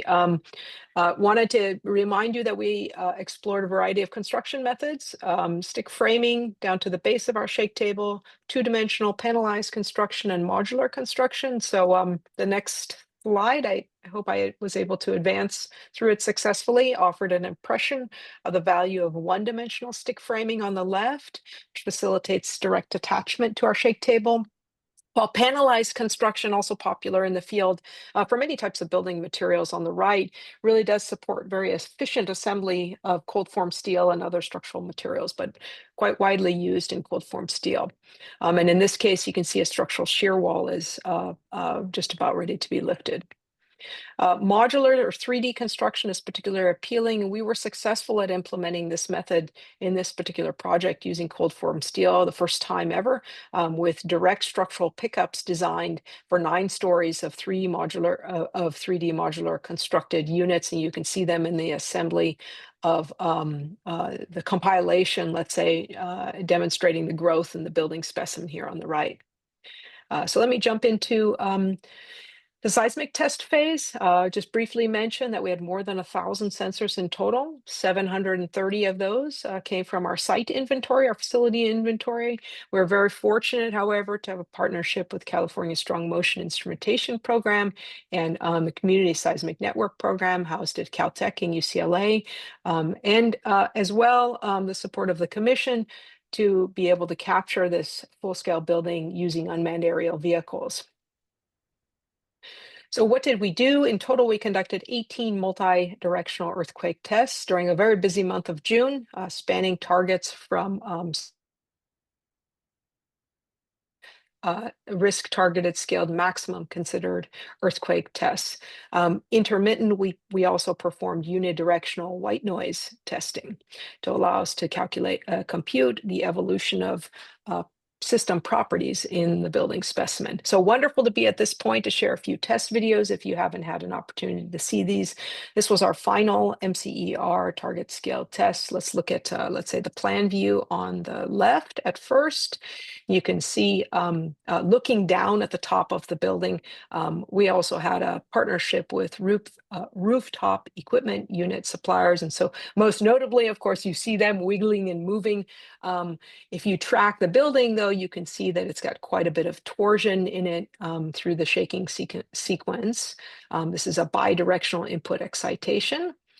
Let's look at the northeast corner, just put ourselves here for a moment. Hopefully this comes through. Let me turn the volume down from my end. But we have audio to enhance our experience, and cold form steel is quite a noisy material despite being finished. Let me play that again. It's kind of going over, but you're here in the northeast corner. That's about as close as you could get to this 100-foot tall specimen. You can take a look at the top of the specimen and really garner the type of punishing movements it went through.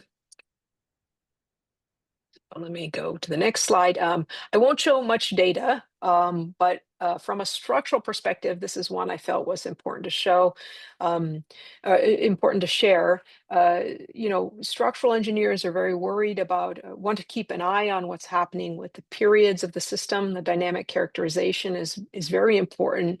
It's going to aid us in calibrating and developing confidence in numerical models and design methods. So this is a plot of period versus white noise test. So in increasing evolution or accumulation of damage, you can see there's about a 40% increase or so in period. And so that's a benchmark for us. And we're now looking into calibrating and verifying various numerical modeling strategies. You may ask, what are the sources of increased period? The mass hasn't changed. Well, the stiffness has reduced. And so we also obviously kept a careful eye on capturing the physical damage that could be attributed during the earthquake sequence. And here are some of those images just from a global perspective. The primary actions that are undergoing are really at gravity wall to shear wall interfaces and perimeters of those wall interfaces. You can see the fastening working in some of these images here in the form of pull out and tear out. We did as well see one all thread detach, which is a pause for concern, and we're dissecting the reason for this, and we may offer some improvements in this strategy in the future. Excuse me. So then we moved into live earthquake testing. In brief, we conducted 2 compartment level tests from aiming to capture the growth, the fully developed duration, and the cooling phase all the way through post flashover. These tests were long and aggressive. We utilized controlled wood pallets to ignite and allow for a natural burn on the order of 60+ minutes, actually, those burns, with one ventilation source, a very high fidelity of thermocouples distributed within the compartment to capture gas temperatures and individual CFS components. So just a very quick peek at the temperature profile. These are gas temperature profiles within the compartment, temperature versus time. So you can see they're very aggressive, 60 to 80-minute burns, and very nicely able to capture the growth, the fully developed, and the decay phase. Our colleague, one of my colleagues at Johns Hopkins, is performing some fire zone modeling based on geometry, fuel load, ventilation, and other features. Doesn't capture the spatial variability or the wind effects, and that's why you see that there's a bit of a mismatch in the fully developed or duration of the fire test, but very reasonably able to, with today's tools, estimate the growth phase and the peak temperatures within the compartment. So we're very happy about these preliminary results. Physical damage was similarly collected, of course, during the fire test. Here, I'll just show you one important observation. Due to the very long duration of thermal exposure and the loss of, importantly, the loss of protective gypsum,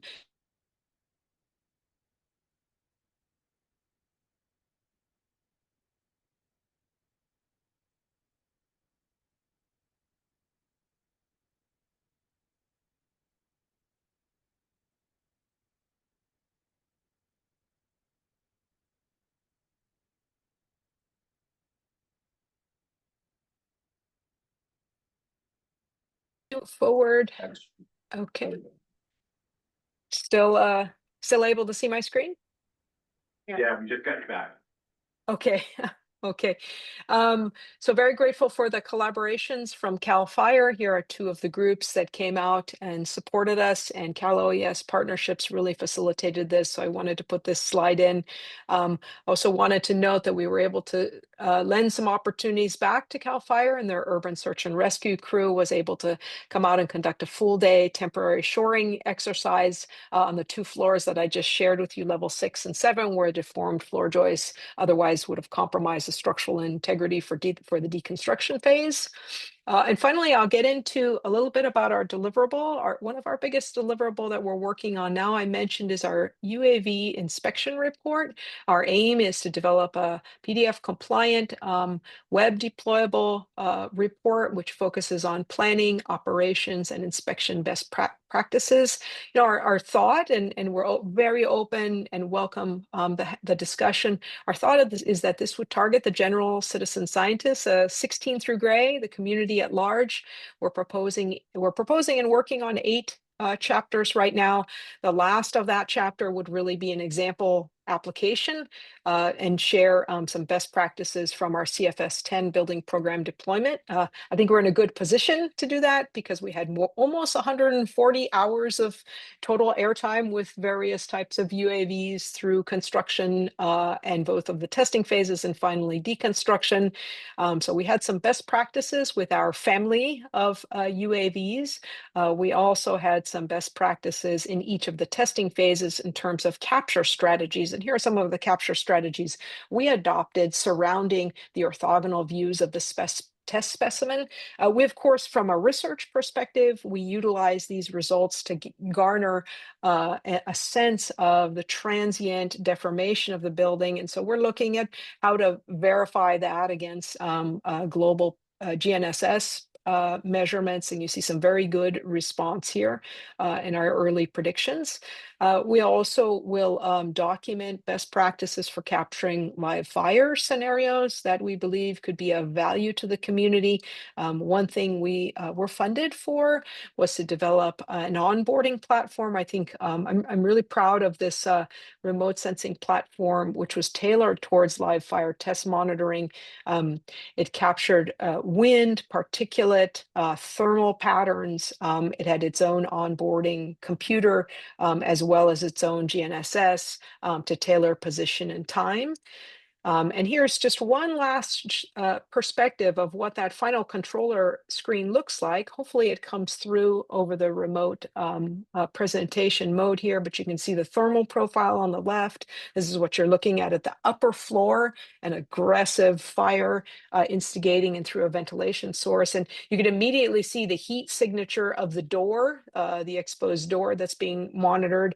And if you wanted to know the temperature, those thermal cameras are immediately capturing and mapping through the temperature. You can see it at the upper right of the screen, overlaid onto the RGB image video in direct time. So with that, we can take down the building, and I'm very happy to, stick around for discussions. Let's see if this takedown works. Okay, now we can take down the building. I apologize. I see Tanya messaged in the middle that you lost my sound again. It may be some hiccup with our campus network. Apologize for that.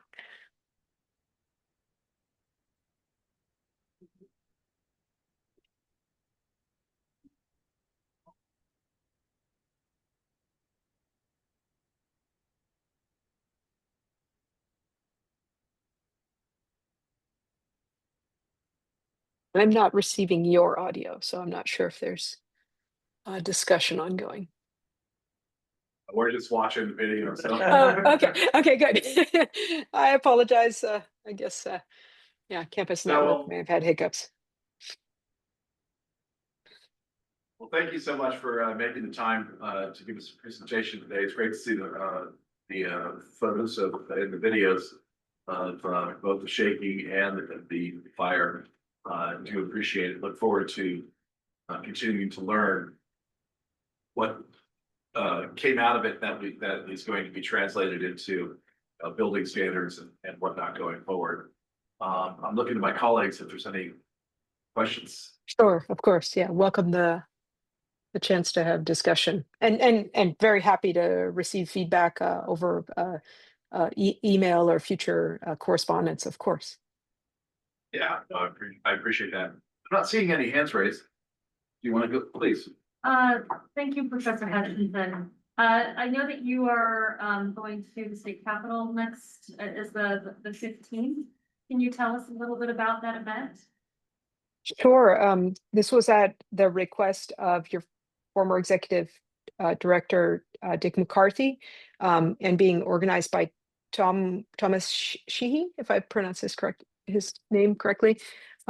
It's an opportunity to encourage further legislative action and consideration of moving research in the seismic realm, and recognizing imperative needs, I guess. So from my part, as an academic, I was asked, well, we've done all these large scale tests. I've been involved with a number of them, and I think they've helped facilitate, changes in building codes, and some further attention to issues like non-structural systems, lightweight building systems like this, post-earthquake fire aspects. So I'm going to share what we were able to accomplish, at least at UC San Diego, some highlights, not only this test program, but others, and maybe some things we've been able to learn in the field. And I think Dick would like to elevate in the mind of the legislatures, the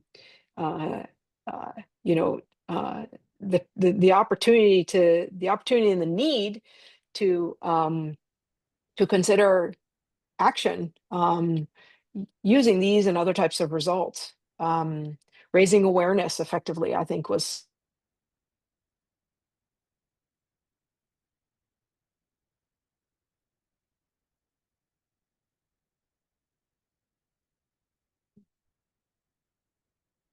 We lost you again if you don't know that. Representative Brosman, do you have something? Yeah, I had like a clarifying question for Tara. Oh, okay, she's back. yeah. Perhaps the video was part of the problem. Could be. You know what, we Yeah. do have one question. We have a question from Representative Brosman for you. Sure, of course. Yeah, Tara, on one of the slides where we lost the audio, you were talking about the fire test and the damage to the structure, especially because gypsum board was kind of gone. So can you clarify? So like structural stability was compromised at that point, correct?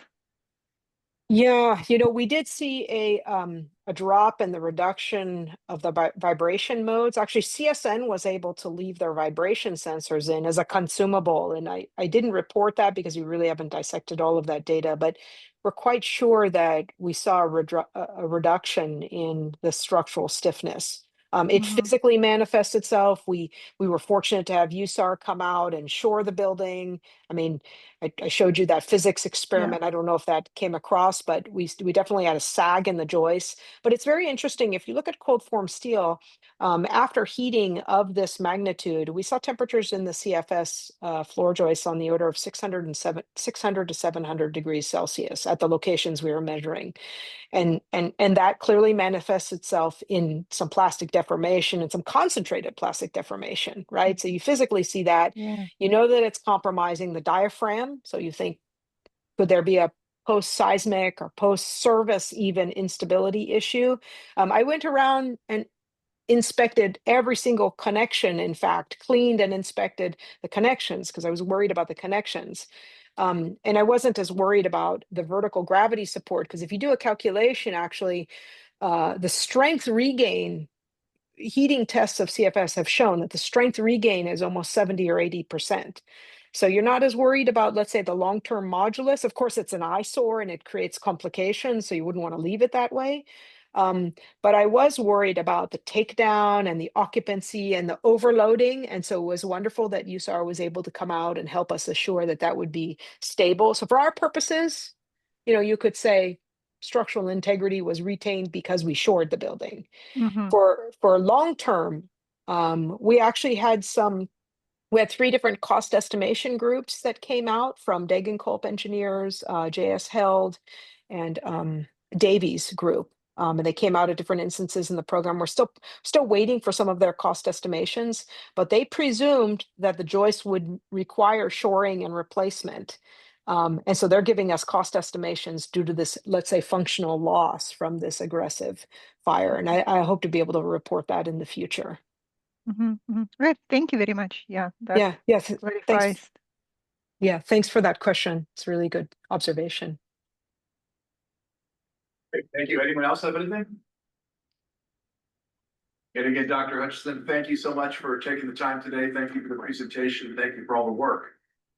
My pleasure. Thank you to the commission for all of their ongoing support. It's always a pleasure. I don't know if Ja is with you, but she's been fantastic in connecting our team with so many folks. I want to really express my appreciation to her as well. He's here and appreciate it. Great. And thank you, Ja. Thank you all. Thank you. So with that, we'll move on. Move on to item number 11, which is the statewide California Earthquake Center. It's grown from Southern California to go statewide. We have with us Ahmed Albana. These from the SCDC. Thank you, Mr. Chairman. I'm very happy to be here today in person, representing SCAC, the Statewide California Earthquake Center, to present a vision and also to seek partnership with the commission in closing resilience, specifically seismic resilience gaps in California using data, models, and alliances. If you don't mind, let me just everyone online. It's okay. Volume and whatnot. Sure. Just want to make sure everyone can hear you. This is good? That's great. Okay. Next slide. Technical issues? No problem. I'm used to it.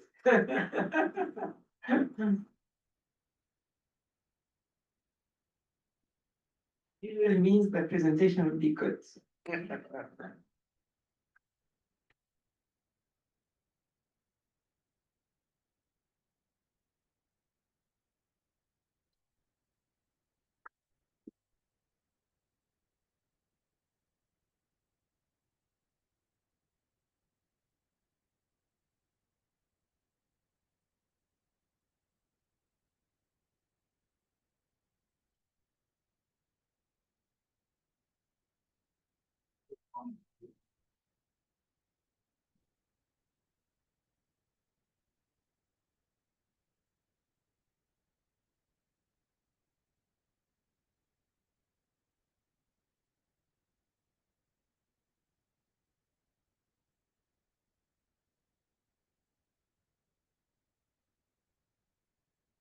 Hey, is the sound okay now?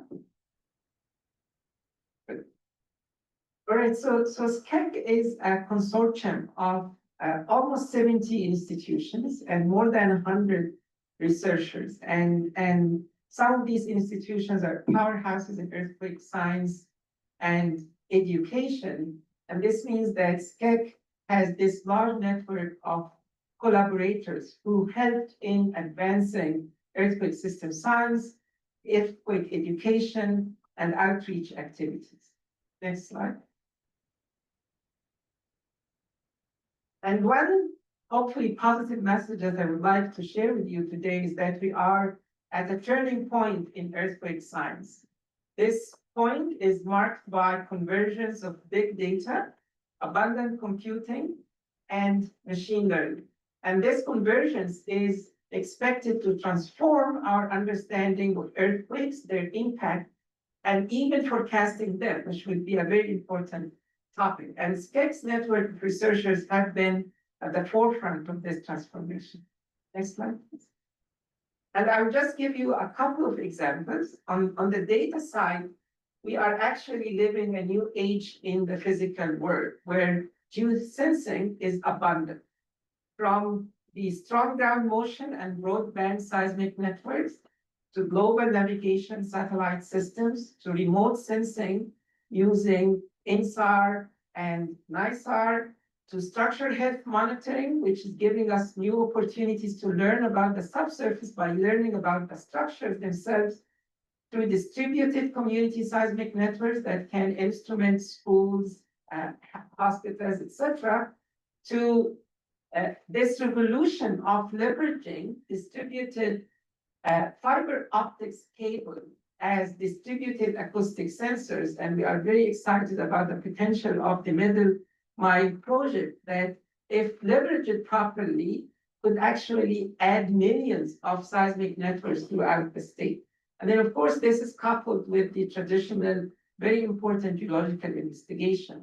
So this kind of variety of data is giving us a new window in learning about the subsurface and learning about earthquakes. Next slide. And SCEC has been working on fusing this diverse set of data in what we call community earth models. These are digital data sets or digital representation for the California earthquake ecosystem, including detailed representations of faults, detailed representations of rock types and velocity structures, stresses, material properties, and so on, forming a pillar of how we are going to model earthquakes and understand their impact. Next slide. And parallel to this explosion in data, there's actually a parallel explosion in computing. And here I'm just showing the famous Moore's law, which suggests that the number of transistors on microchips have doubled every 2 years. And what this means is, if I go back 50 years, when scientists developed their first simple model of what an earthquake is using finite difference, and fast forward 50 years later, the computing speed has increased by 1 billion times. And that's allowing us to move from simple models to more realistic ones. Next slide. So for example, moving from simple fault models to more geometrically and more realistic faults. Next slide, please. And then modeling earthquake propagation and the resulting waves from scenarios running on these faults, and generating ground motion fields resolved up to frequencies that are relevant to engineering structures. Next slide. So by combining this abundance in data and computing, we are actually entering this new kind of paradigm shift in earthquake system science, where we can continuously couple or integrate data and models to continuously listen to what's happening in the subsurface, discover the missing physics, because earthquakes are opaque to us. We only learn about them from the data we collect and from the models we build. And this would help us improve forecasting and enhance the uncertainties, which is very important for engineering applications. Next slide, please. But while we at SCEC, and I know our partners too, are advancing the state-of-the-art in earthquake systems science, we are also very concerned about California imminent threat. Next slide.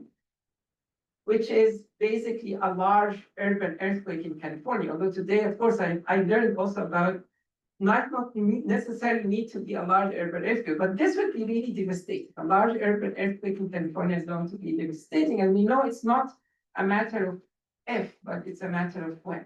Next slide. And there are many challenges. I'm really grateful to be part of this session today, because actually the previous speakers and the commissioners in their comments have touched on this. So one, the biggest challenge that our collective memory of societal memory of earthquake has faded. Northridge earthquake is 31 years ago now. And that leads to some sense of complacency at the public side. Although there have been a lot of advances in building codes and design standards, there are still lots of vulnerabilities. And we have heard today about vulnerabilities in different aspects, including hospitals.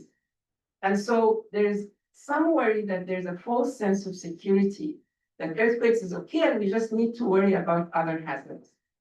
There's a rise of misinformation and science skepticism, which really affects how the public is going to respond to our communication. Political tensions might affect the flow of federal aid or delay it. There's emergent human behavior, because during disasters, humans under stress might behave differently, and earthquakes are expected to cause disruptions that can exist and last for weeks, not months and years. Our economy has become more digital and rely on the internet and power. So the disruption that we expect in the infrastructure is very different from what happened in Northridge.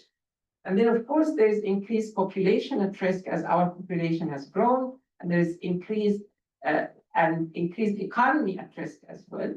And at the end here, because I worked on COVID-19, there's also some concerns that infectious diseases and outbreaks could follow earthquakes, not necessarily in the US, that happens in other places for sure, but that's something to keep in mind with the disruption of water supply and water treatment. So one thing we probably need to come together to realize, given all of these changes and the changes in the federal aid landscape, is that perhaps California must be disaster independent and self-sufficient in handling a large urban area. Next slide. And one key aspect that prepares us to do this, and I'm very glad that the commission has been thinking about that too, and Cali is scenario-based planning. Next slide. So this was the pioneering shakeout scenario in 2008, and it did affect policy. It galvanized public awareness based on a scenario for a large earthquake that would happen in the southern part of the San Andreas.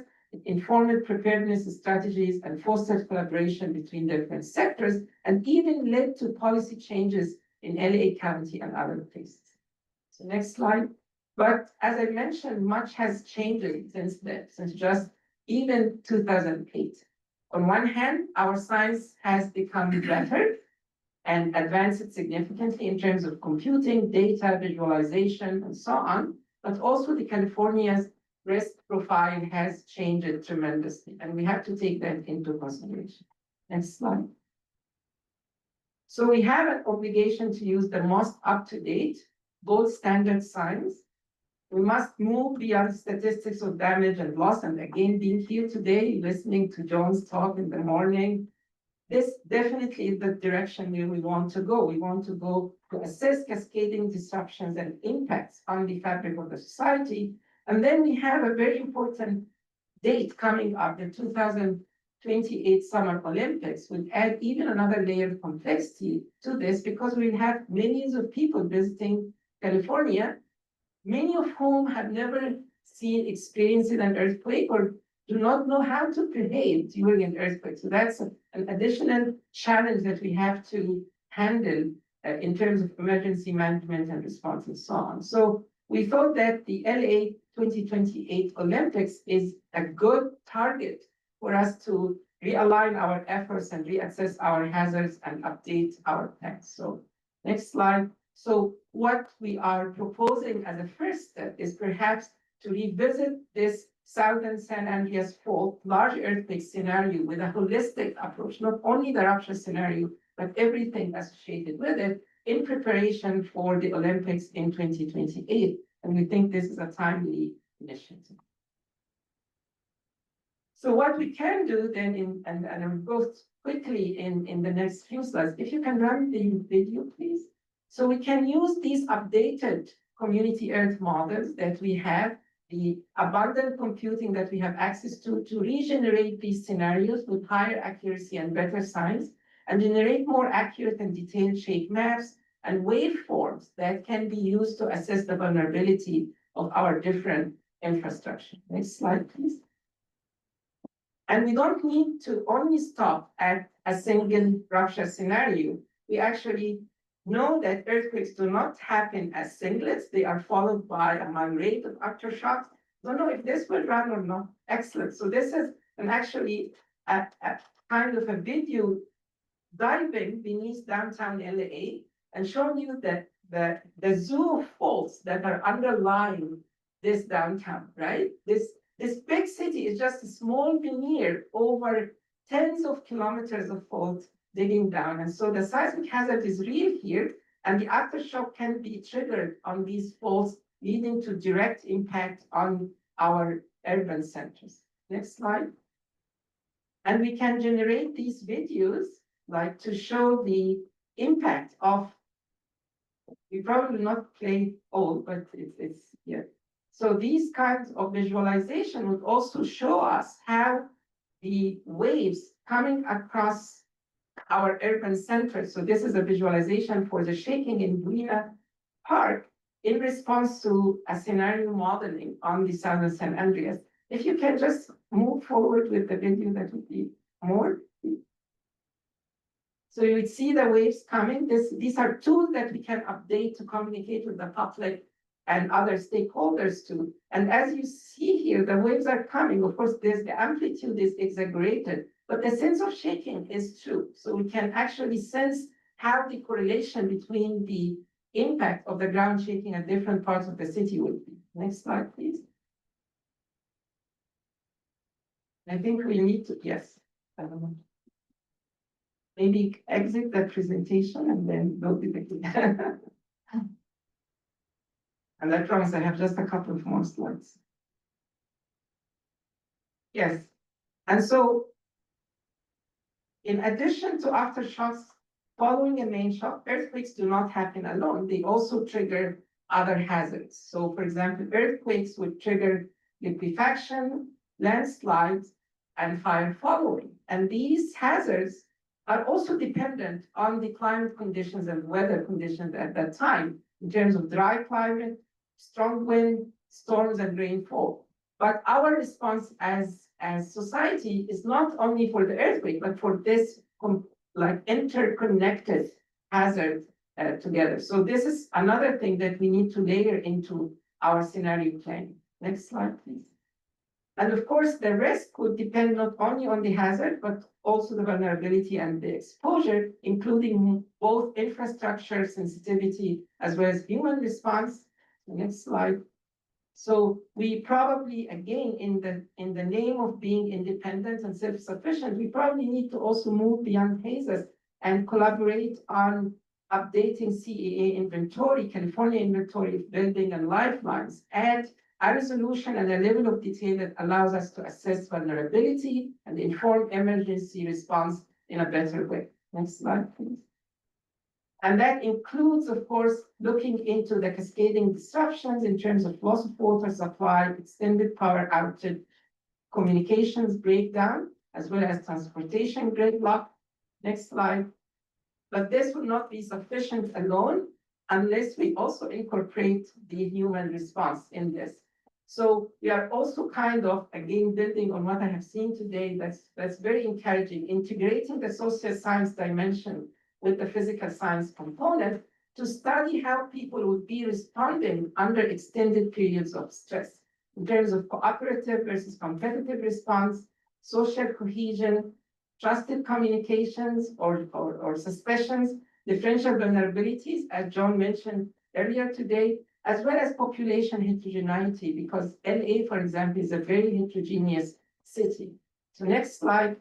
And then if we can model that for LA, and Southern California, we can carry this experience to other places in California, because it's not only the large earthquakes on the San Andreas that would matter. It's disastrous, but others could be very impactful. It's not only strike-slip faults. We tend to think about that a lot, but other faults matter too. Northridge was not strike-slip fault, and even a moderate-sized earthquake can be destructive. So next slide. So I'm again repeating this, that SCEC is a hub for large collaborative community of science, but we are very much looking forward to partnering with the Commission and other stakeholders who expressed interest in doing this type of study again, including USGS, utilities, and insurance companies. And hopefully together we can bring the necessary interdisciplinary expertise that can convene this effort. Next slide. Then I will stop here and I will take any questions.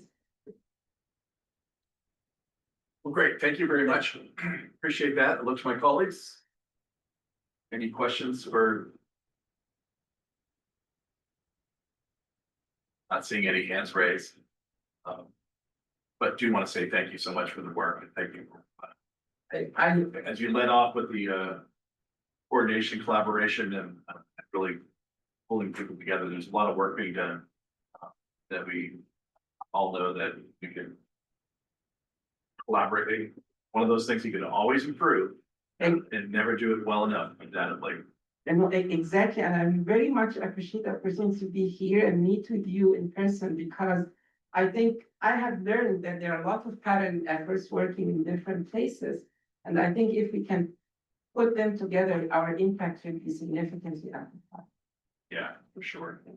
For sure. Thank you so much. Thanks for so being much. here. And, item 12, the latest analysis of the Miramar and Chipka and Slow earthquakes. And we have a pitch hitter today, Wendy Bowen. Hi, everybody. Thank you for being here. Thank you for the flexibility to be here today. Of course. Some background here. Our USGS colleagues were the ones that were originally going to be giving a talk on this, but because of the federal government shutdown, they were unable to participate. So you're stuck with me. This is not perhaps the talk they would have given, but it's the talk you're going to get. So let's go for it. The first earthquake sequence I'm going to be talking about is the Kamchatka earthquake. And all of its aftershocks and foreshocks. So this is happening off the coast of Russia. This is the Kamchatka Peninsula up here. And in this area, you have the Pacific plate that's subducting or diving down beneath the North American plate. That yellow star is the main shock. Next slide, please. So that main shock was a magnitude 8.8 earthquake. Now, just to put this in context, the largest earthquake during the Kahramanmaraş sequence in Turkey was a 7.8. This was a monster earthquake. It was one of the largest earthquakes to have occurred on Earth in the last 125 years. It's tied for 6th place. So again, this occurred on the boundary between the Pacific and North American plates, and it is the largest earthquake to have occurred since 2011. That was the magnitude 9.1 Tohoku-Oki earthquake in Japan. I'm sure everyone remembers that because of the disaster that came from that earthquake and tsunami. Now, that star over there represents the earthquake location. And for most small earthquakes, a star or a circle on a map is an adequate representation. But for large earthquakes, that really doesn't cut it. So in this case, we're going to think of that star as the location where the earthquake started. So that's marking the epicenter. That's the point on the surface of the earth above where the earthquake started, which is called the hypocenter. But the earthquake actually broke a really long part of the fault. And you can see that reflected in the colors there, which are showing the intensity of shaking that were generated from that earthquake. So for this earthquake, it broke an area of fault that was 390 kilometers long by 140 kilometers wide. You can think of that as the depth down into the earth. So this was a huge, huge earthquake. Next slide, please. I want to talk just for a moment about subduction zone earthquakes, because these are the areas, these subduction zones, that can create the largest earthquakes on Earth. So this is another way to look at that boundary. All of those dots are earthquakes, and the different colors represent the different depths of those earthquakes. Could you play the movie, please?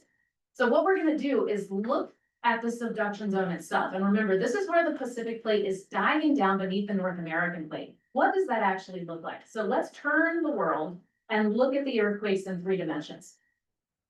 You can actually see the outline of that plate as it's diving down inside of the earth. The earthquake sequence that happened off the coast of Russia is one of those blue dots. So the purple ones are the most shallow, and then the blue are sort of 33 kilometers deep down to about 85 kilometers deep. Next slide, please. This was part of the sequence, this earthquake. So there was a magnitude 7.4 on July 20th, and that was followed 9 days later by the magnitude 8.8. So that first earthquake was a foreshock, and we don't know that it's a foreshock. All of these earthquakes look the same functionally. The different names are just representing how they happen in time in relation to each other. So you had a foreshock, then you had the 8.8 main shock, and that was followed by a really robust aftershock sequence, including a magnitude 7.4 and a magnitude 7.8. Again, these are huge earthquakes on their own, but they are part of this sequence of earthquakes. Next slide. Was this unexpected? It was not. This is an area that is very seismically active. There was a magnitude 8.4 earthquake in 1923, 150 kilometers to the north. And then there was a magnitude 9 earthquake only 30 kilometers away from this earthquake sequence that happened in 1952. So very active boundary. If you look at the very bottom big dot down there, that is the magnitude 9.1 Tohoku-Oki earthquake location. All right, next slide, please. Within minutes to hours after an earthquake like this, the USGS puts out a suite of informational material. This is what that looked like for this earthquake. You have the interactive map that's showing you the amount of shaking that was generated, things like regional information, the shake map, the pager report, which gives an estimate of economic losses and an estimate of fatalities. And then you have things like the ground failure estimates, aftershock forecasts, the moment tensor, which is showing us how the fault moved under the ground, and then other information about how, like where the fault moved under the ground and how far, and then information about tsunami. Next slide, please. Start the movie. So this is a USGS animation showing the shaking from that earthquake, and you can see how it starts near the star and then it moves down the fault. The highest levels of shaking are indicated by the brighter colors, sort of those whites and yellows.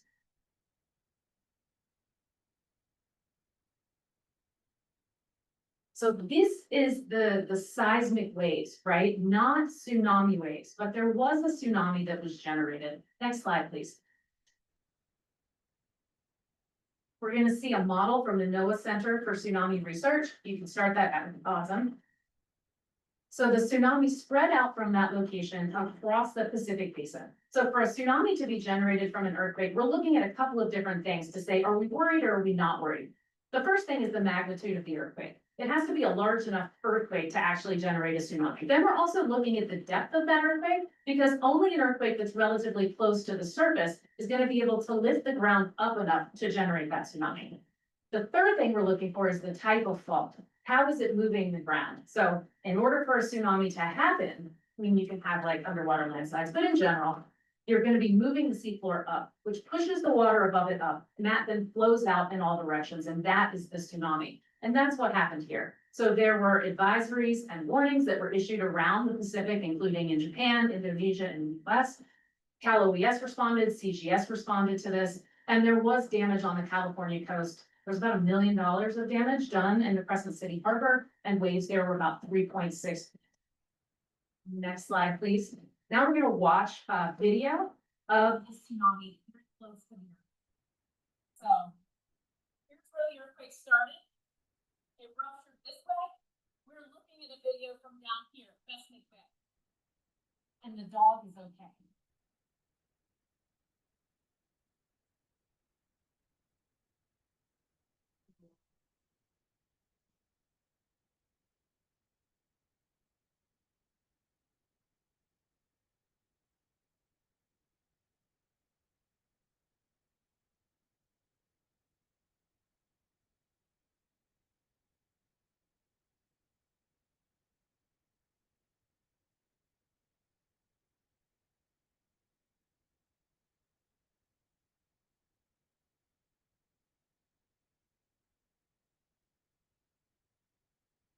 So in this location, the run up from the tsunami was about 19 meters, and this video was taken 20 meters above the sea. Next slide, please. So this is just showing kind of the impact of that, and this is the maximum modeled open ocean tsunami amplitude. So this is how big the wave was as it was moving across the Pacific. Next slide. All right, we're moving on to the Myanmar earthquake. Now, we had talked about this in the last meeting, so this is a little bit of a refresh, and then I'm going to be talking about one of the things that's really interesting about this particular earthquake. It's a little bit awkward to talk about this because one of the preeminent researchers on this topic is in the room, so I feel a little bit like I'm giving a PhD dissertation talk and getting graded by a professor, so go easy on me, please. All right, next slide. The broad history from this earthquake, you have the Indian subcontinent that's slamming into Eurasia, and that's lifting up the Himalayan mountains and other mountain ranges. The other image that we're looking at here is the GPS or the GNSS station showing how the ground is moving. So on the Indian subcontinent, imagine you have one foot in a roller skate on this side, so it's going up towards the north really quickly. Your other foot is there on the Shan Plateau. That's going in the other direction. Eventually, you're going to be doing the splits and something has to give. It's the same thing with the rocks. And what happens is that we have faults that develop that take up that extra motion because they're moving in different directions. Next slide, please. So this earthquake happened on one of these faults. It was a right lateral strike slip fault. You can play the movie. That means the ground was sliding horizontally. and it is sliding to the right. So if you remember the video that we watched last time, we were looking through that gate and everything slid over to the right lateral strike slip fault. Next slide, please.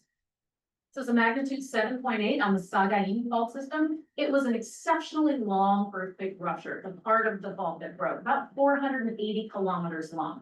It was the second deadliest earthquake to happen in this region, and it caused significant amounts of damage across the area, Myanmar, Thailand, China, and Vietnam. Next slide, please. There was a lot of information about this earthquake that caught the public's attention, but nothing quite so much as this. Super fast rupture, rare split in the earth at super shear velocity. Seismologists identify rare super shear event. So what does that mean? How do we know that happened? And is it actually rare? Next slide, please.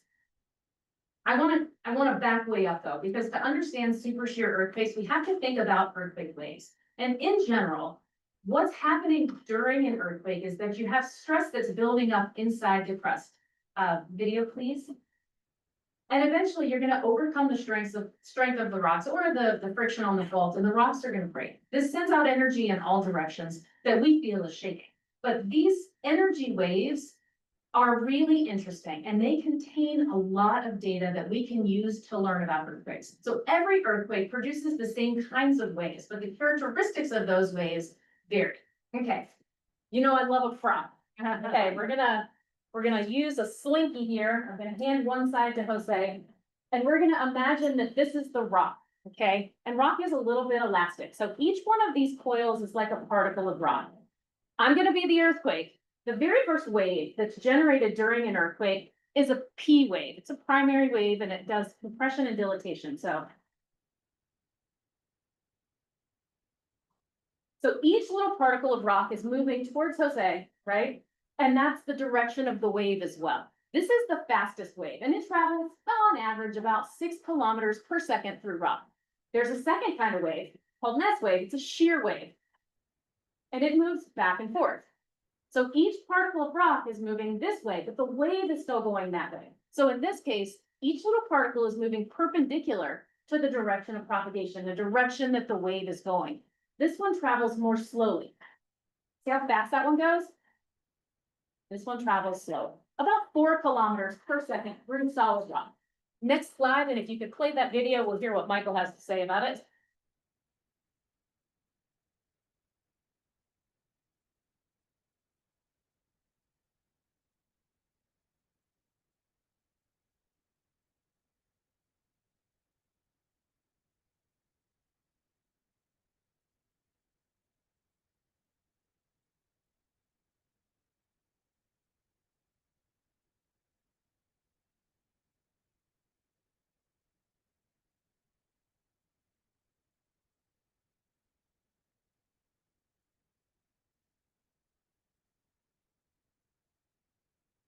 So this is one of the ways that we know how far away an earthquake is. Sort of like when you see lightning and then you hear the thunder and you can count the time. Same thing with an earthquake. You feel the P wave and you can count the time until the S wave arrives and you get an idea of how far away it is. But there's a third thing we need to consider here, and that's how fast the rocks themselves are breaking. So who saw Dune? Did anybody see Dune or read the books? Right? You know when the sandworms are going and you can see where their head is because it's causing the rocks to splay out, right? That's like the rupture of an earthquake. Earthquakes don't actually break all at once. So when we show earthquakes, put your hands together and you slide them, right? That's sort of the mental model that we have. It's actually kind of a poor representation of what actually happens. Earthquakes unzip like faults. They start at the hypocenter, we'll call that my armpit. And then this is the fault surface. This is going to be the surface of the earth. They actually go like this and unzip like that sandworm, right? And that unzipping, that rupture travels at a certain speed, usually around 3.5 kilometers per second or less. So next slide, please, and play the video. This is showing a video from the statewide California Earthquake Center of a hypothetical earthquake. The thing I want you to pay attention to is the underneath part. Down here. That's like the rupture of the earthquake, right? That's how fast the rocks are breaking. Next slide. Occasionally, what happens is the rupture speed, the ground breaking, actually moves faster than those side to side waves. And when that happens, you have a super shear earthquake. You actually have something like a sonic boom, where the waves pile up on each other and they create a shock front, a Mach cone. And this can be a problem. Next slide, please.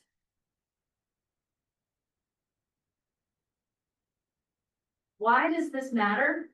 It matters because this causes increased horizontal and vertical ground motions and increased shaking over a broader area.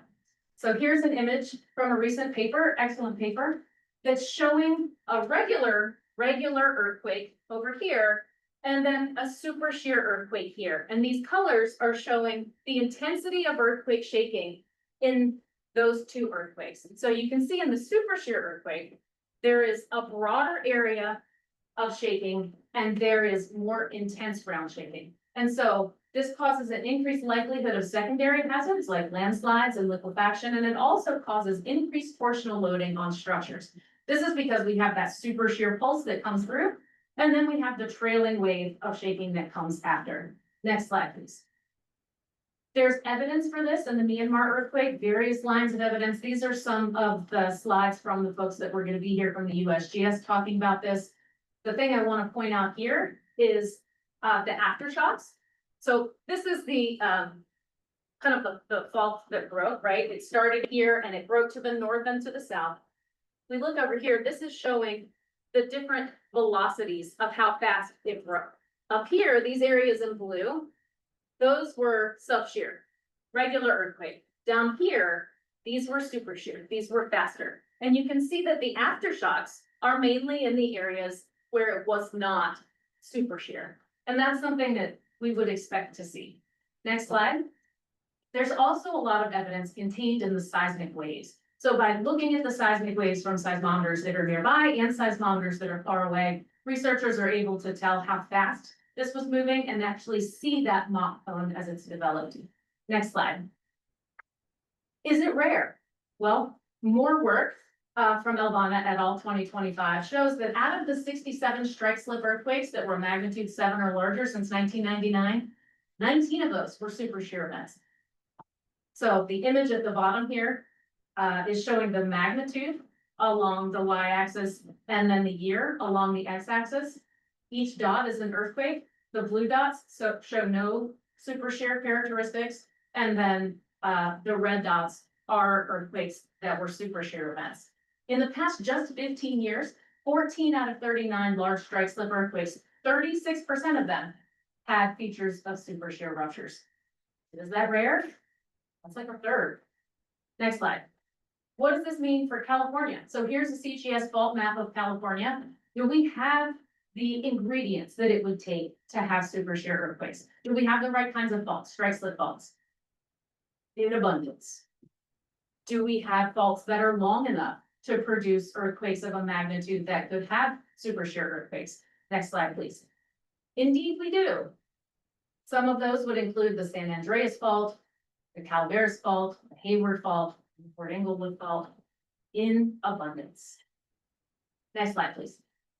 So what should we consider? I agree with the roadmap that was laid out in the recent SRL paper about some of the things that we can do to increase our awareness of this. One is to incorporate super shear scenarios into our models. Right now, we haven't done that. We need to study the simulations and the observed ground motions from this earthquake to understand what can happen and how that would impact the built environment. We need to reassess the vulnerability of infrastructure, particularly in the areas along these large fault systems. And we need to expand our seismic network, so especially around the large fault systems. So if you think about seismometers like pixels in a camera, the more pixels you have, the higher resolution image you create. And so if we have more seismometers, if we increase the densification of our seismic networks, we get a much clearer, sharper picture of what's happening with earthquakes in the state. And that gives us more information that we can use to make wiser choices. Next slide. Thank you. Any questions? I will direct them to Ahmed. Sarah? Well, thank you so much for pitching today. We really do appreciate it. It's great to see you. Thank you for the presentation. Looking to my colleagues for any questions, comments, concerns. Please. Thank you, Wendy. That was fantastic. I had a question about what this might mean for our earthquake early warning system. If this is moving faster, that means that we have less warning time.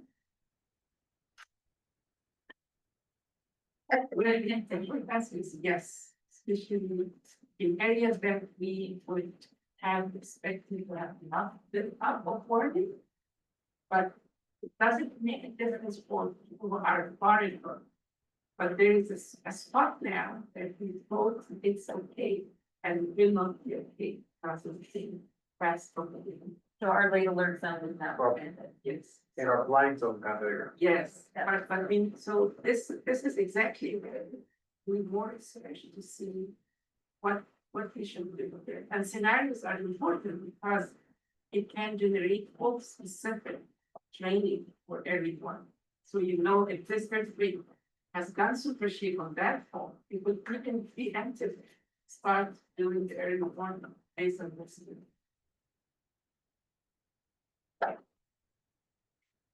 I see Commissioner Kim Lopez with her hand up.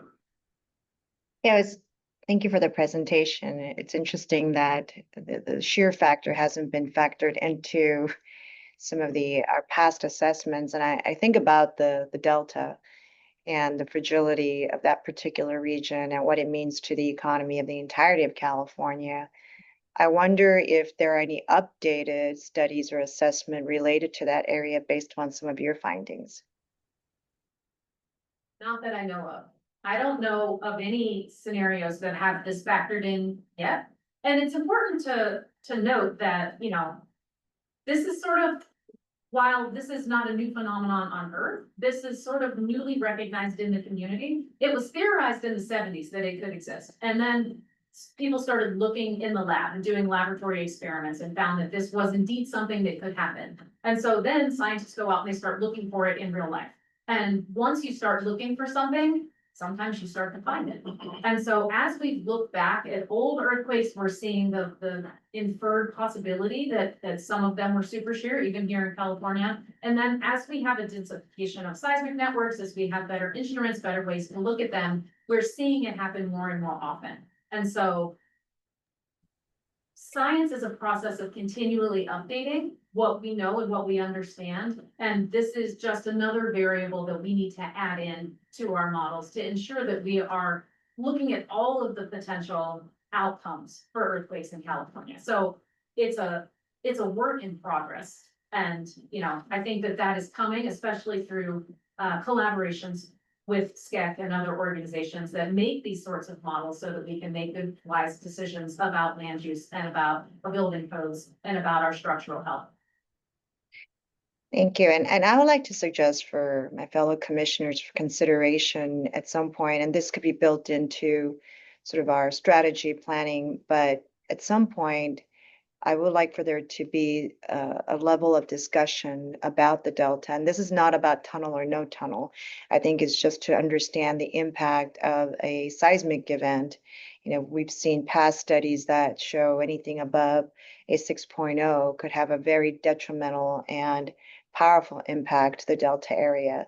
And it's such a vulnerable spot in our state for everyone that I would like to have some discussions as to understanding the impact and how we might be able to actually maneuver through the conversation. Again, it's not a project-driven discussion, but it's really a discussion of understanding and some of the solutions and dialogues that we need to be having. Thank you. Great, thank you very much. Thank you. With that, we'll move on to some project updates with our executive director. Thank you, Chair Rabbit. So we're just gonna quickly run through some of the updates we have. So the first part of our Ferndale entrance project is completed and it was published. And that was a retrospective on the Ferndale earthquake sequence to understand the impediments to local recovery and re-down. So that's available. And then now part 2 is our peer doublet or triggered scenario. Volume 1 the ad hoc committee has provided comments in March 2024. Now we have volume 2. I have received just recently a copy of it for my review. And Jar and I are both looking at that for review, and then we'll go through the rest of the process for the review for that report. That contract's been extended to April 2026. Next slide. The building code project, and our ad hoc committee members are Chair Rabbit and Commissioner Bumba. And that is looking at FEMA's building resilient infrastructure communities building code plus up. That's the 450K grant. And we're just submitting approvals with budget updates there, and little uncertain still about how the federal shutdown will impact that project, but we will keep you posted when we know more information about that. And then this is our more recent project on reducing post-earthquake ignitions and improving firefighting water capacity. Our ad hoc committee members, our Commissioner Claire and Representative Gould and Commissioner Wells. Our statement of work has now been defined, and we're working with UCB on a contract. We have a new, our PI is going to be Professor Gallner. Professor Gallner has a wonderful reputation working in fire science, and he has offered to be the PI for this project. So we are just want to complete that process with it. Next slide. So the MyShake structural health monitoring, this is a pilot study. Our ad hoc committee members are Commissioner Rabbit and Chair Rabbit, Commissioner Claire, Chair Rabbit, and Vice Chair Garnes. And that contract has been executed. We had a kickoff meeting with the team just last month on the 18th. Next slide. So the website project. So our ad hoc committee members are Commissioner Silva and Commissioner Garnes, or Vice Chair Garnes. And we're looking at the overall content review and update to align with our state template. We're also updating this image here on the slide. It's incredibly attractive, isn't it? And clearly up to date. We're going to update it as a part of our 50th anniversary, but this was already the plan to update this 100 years of seismic safety page infographic to make it more usable for a digital age. I think this was done in 2004, 2005 when it was last updated. Yeah, way before that. So we are going to update this because the information on here is very useful to talk about the history of seismic safety in the state of California. It just needs to be updated for a more digital age. And our contract has been approved with Capital Tech Solutions. So we are in the process of working with that. Next slide. Our Quake Heroes, the dubbing film to Spanish and Chinese has been completed. And we're doing some amendments for the contract currently. Next slide. So do we have any commissioner comments? Anyone? Not seeing any hands raised. Great. So just some sorry. No, please go ahead. Okay. Just miscellaneous announcements. Our proposed meeting dates for 2026 are January 8th or the 15th. Now, this is going to be the meeting that's going to be held at the state legislature. So at the Capitol, and we'll get a room reserved as soon as we decide on the date, recognizing that the second Thursday of January is the 8th, which means that a lot of people are still on holiday. However, the legislature will be in session during that time. So we have the 8th or the 15th, depending on what the commission decides. April 9th, July 23rd. We have it a little bit late in July because of the NCEE 13, which is going to be in Portland. That's one of the major engineering meetings, as well as the natural hazards workshop. So many of our commissioners and members and scientists will be away at other conferences until that July 23rd date. And then it'll go back to its regular schedule on October 8th. So I would probably say to the commission, does anyone have any comments or changes or suggestions for the January date? Are there any strong feelings one way or the other?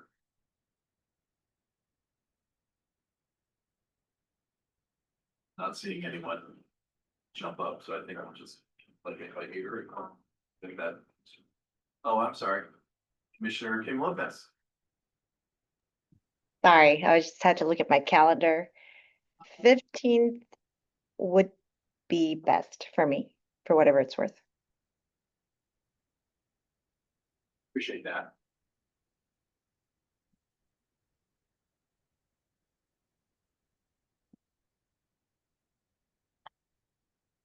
I personally have no idea. All right. Yeah, should we just off? Yeah, why don't we just pick one and go with it?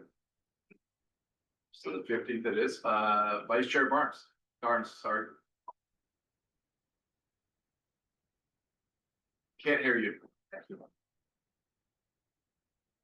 It was an event. It was an accidental raise, but I would go for the 15th since I'm talking. There you go. Make it worthwhile. All Thank right, you. so the 15th that is for January. All right, anything else? Well, that gets us to the end. Actually, public comment items not on the agenda. Do we have anyone here who'd like to speak? We have a raised hand on screen.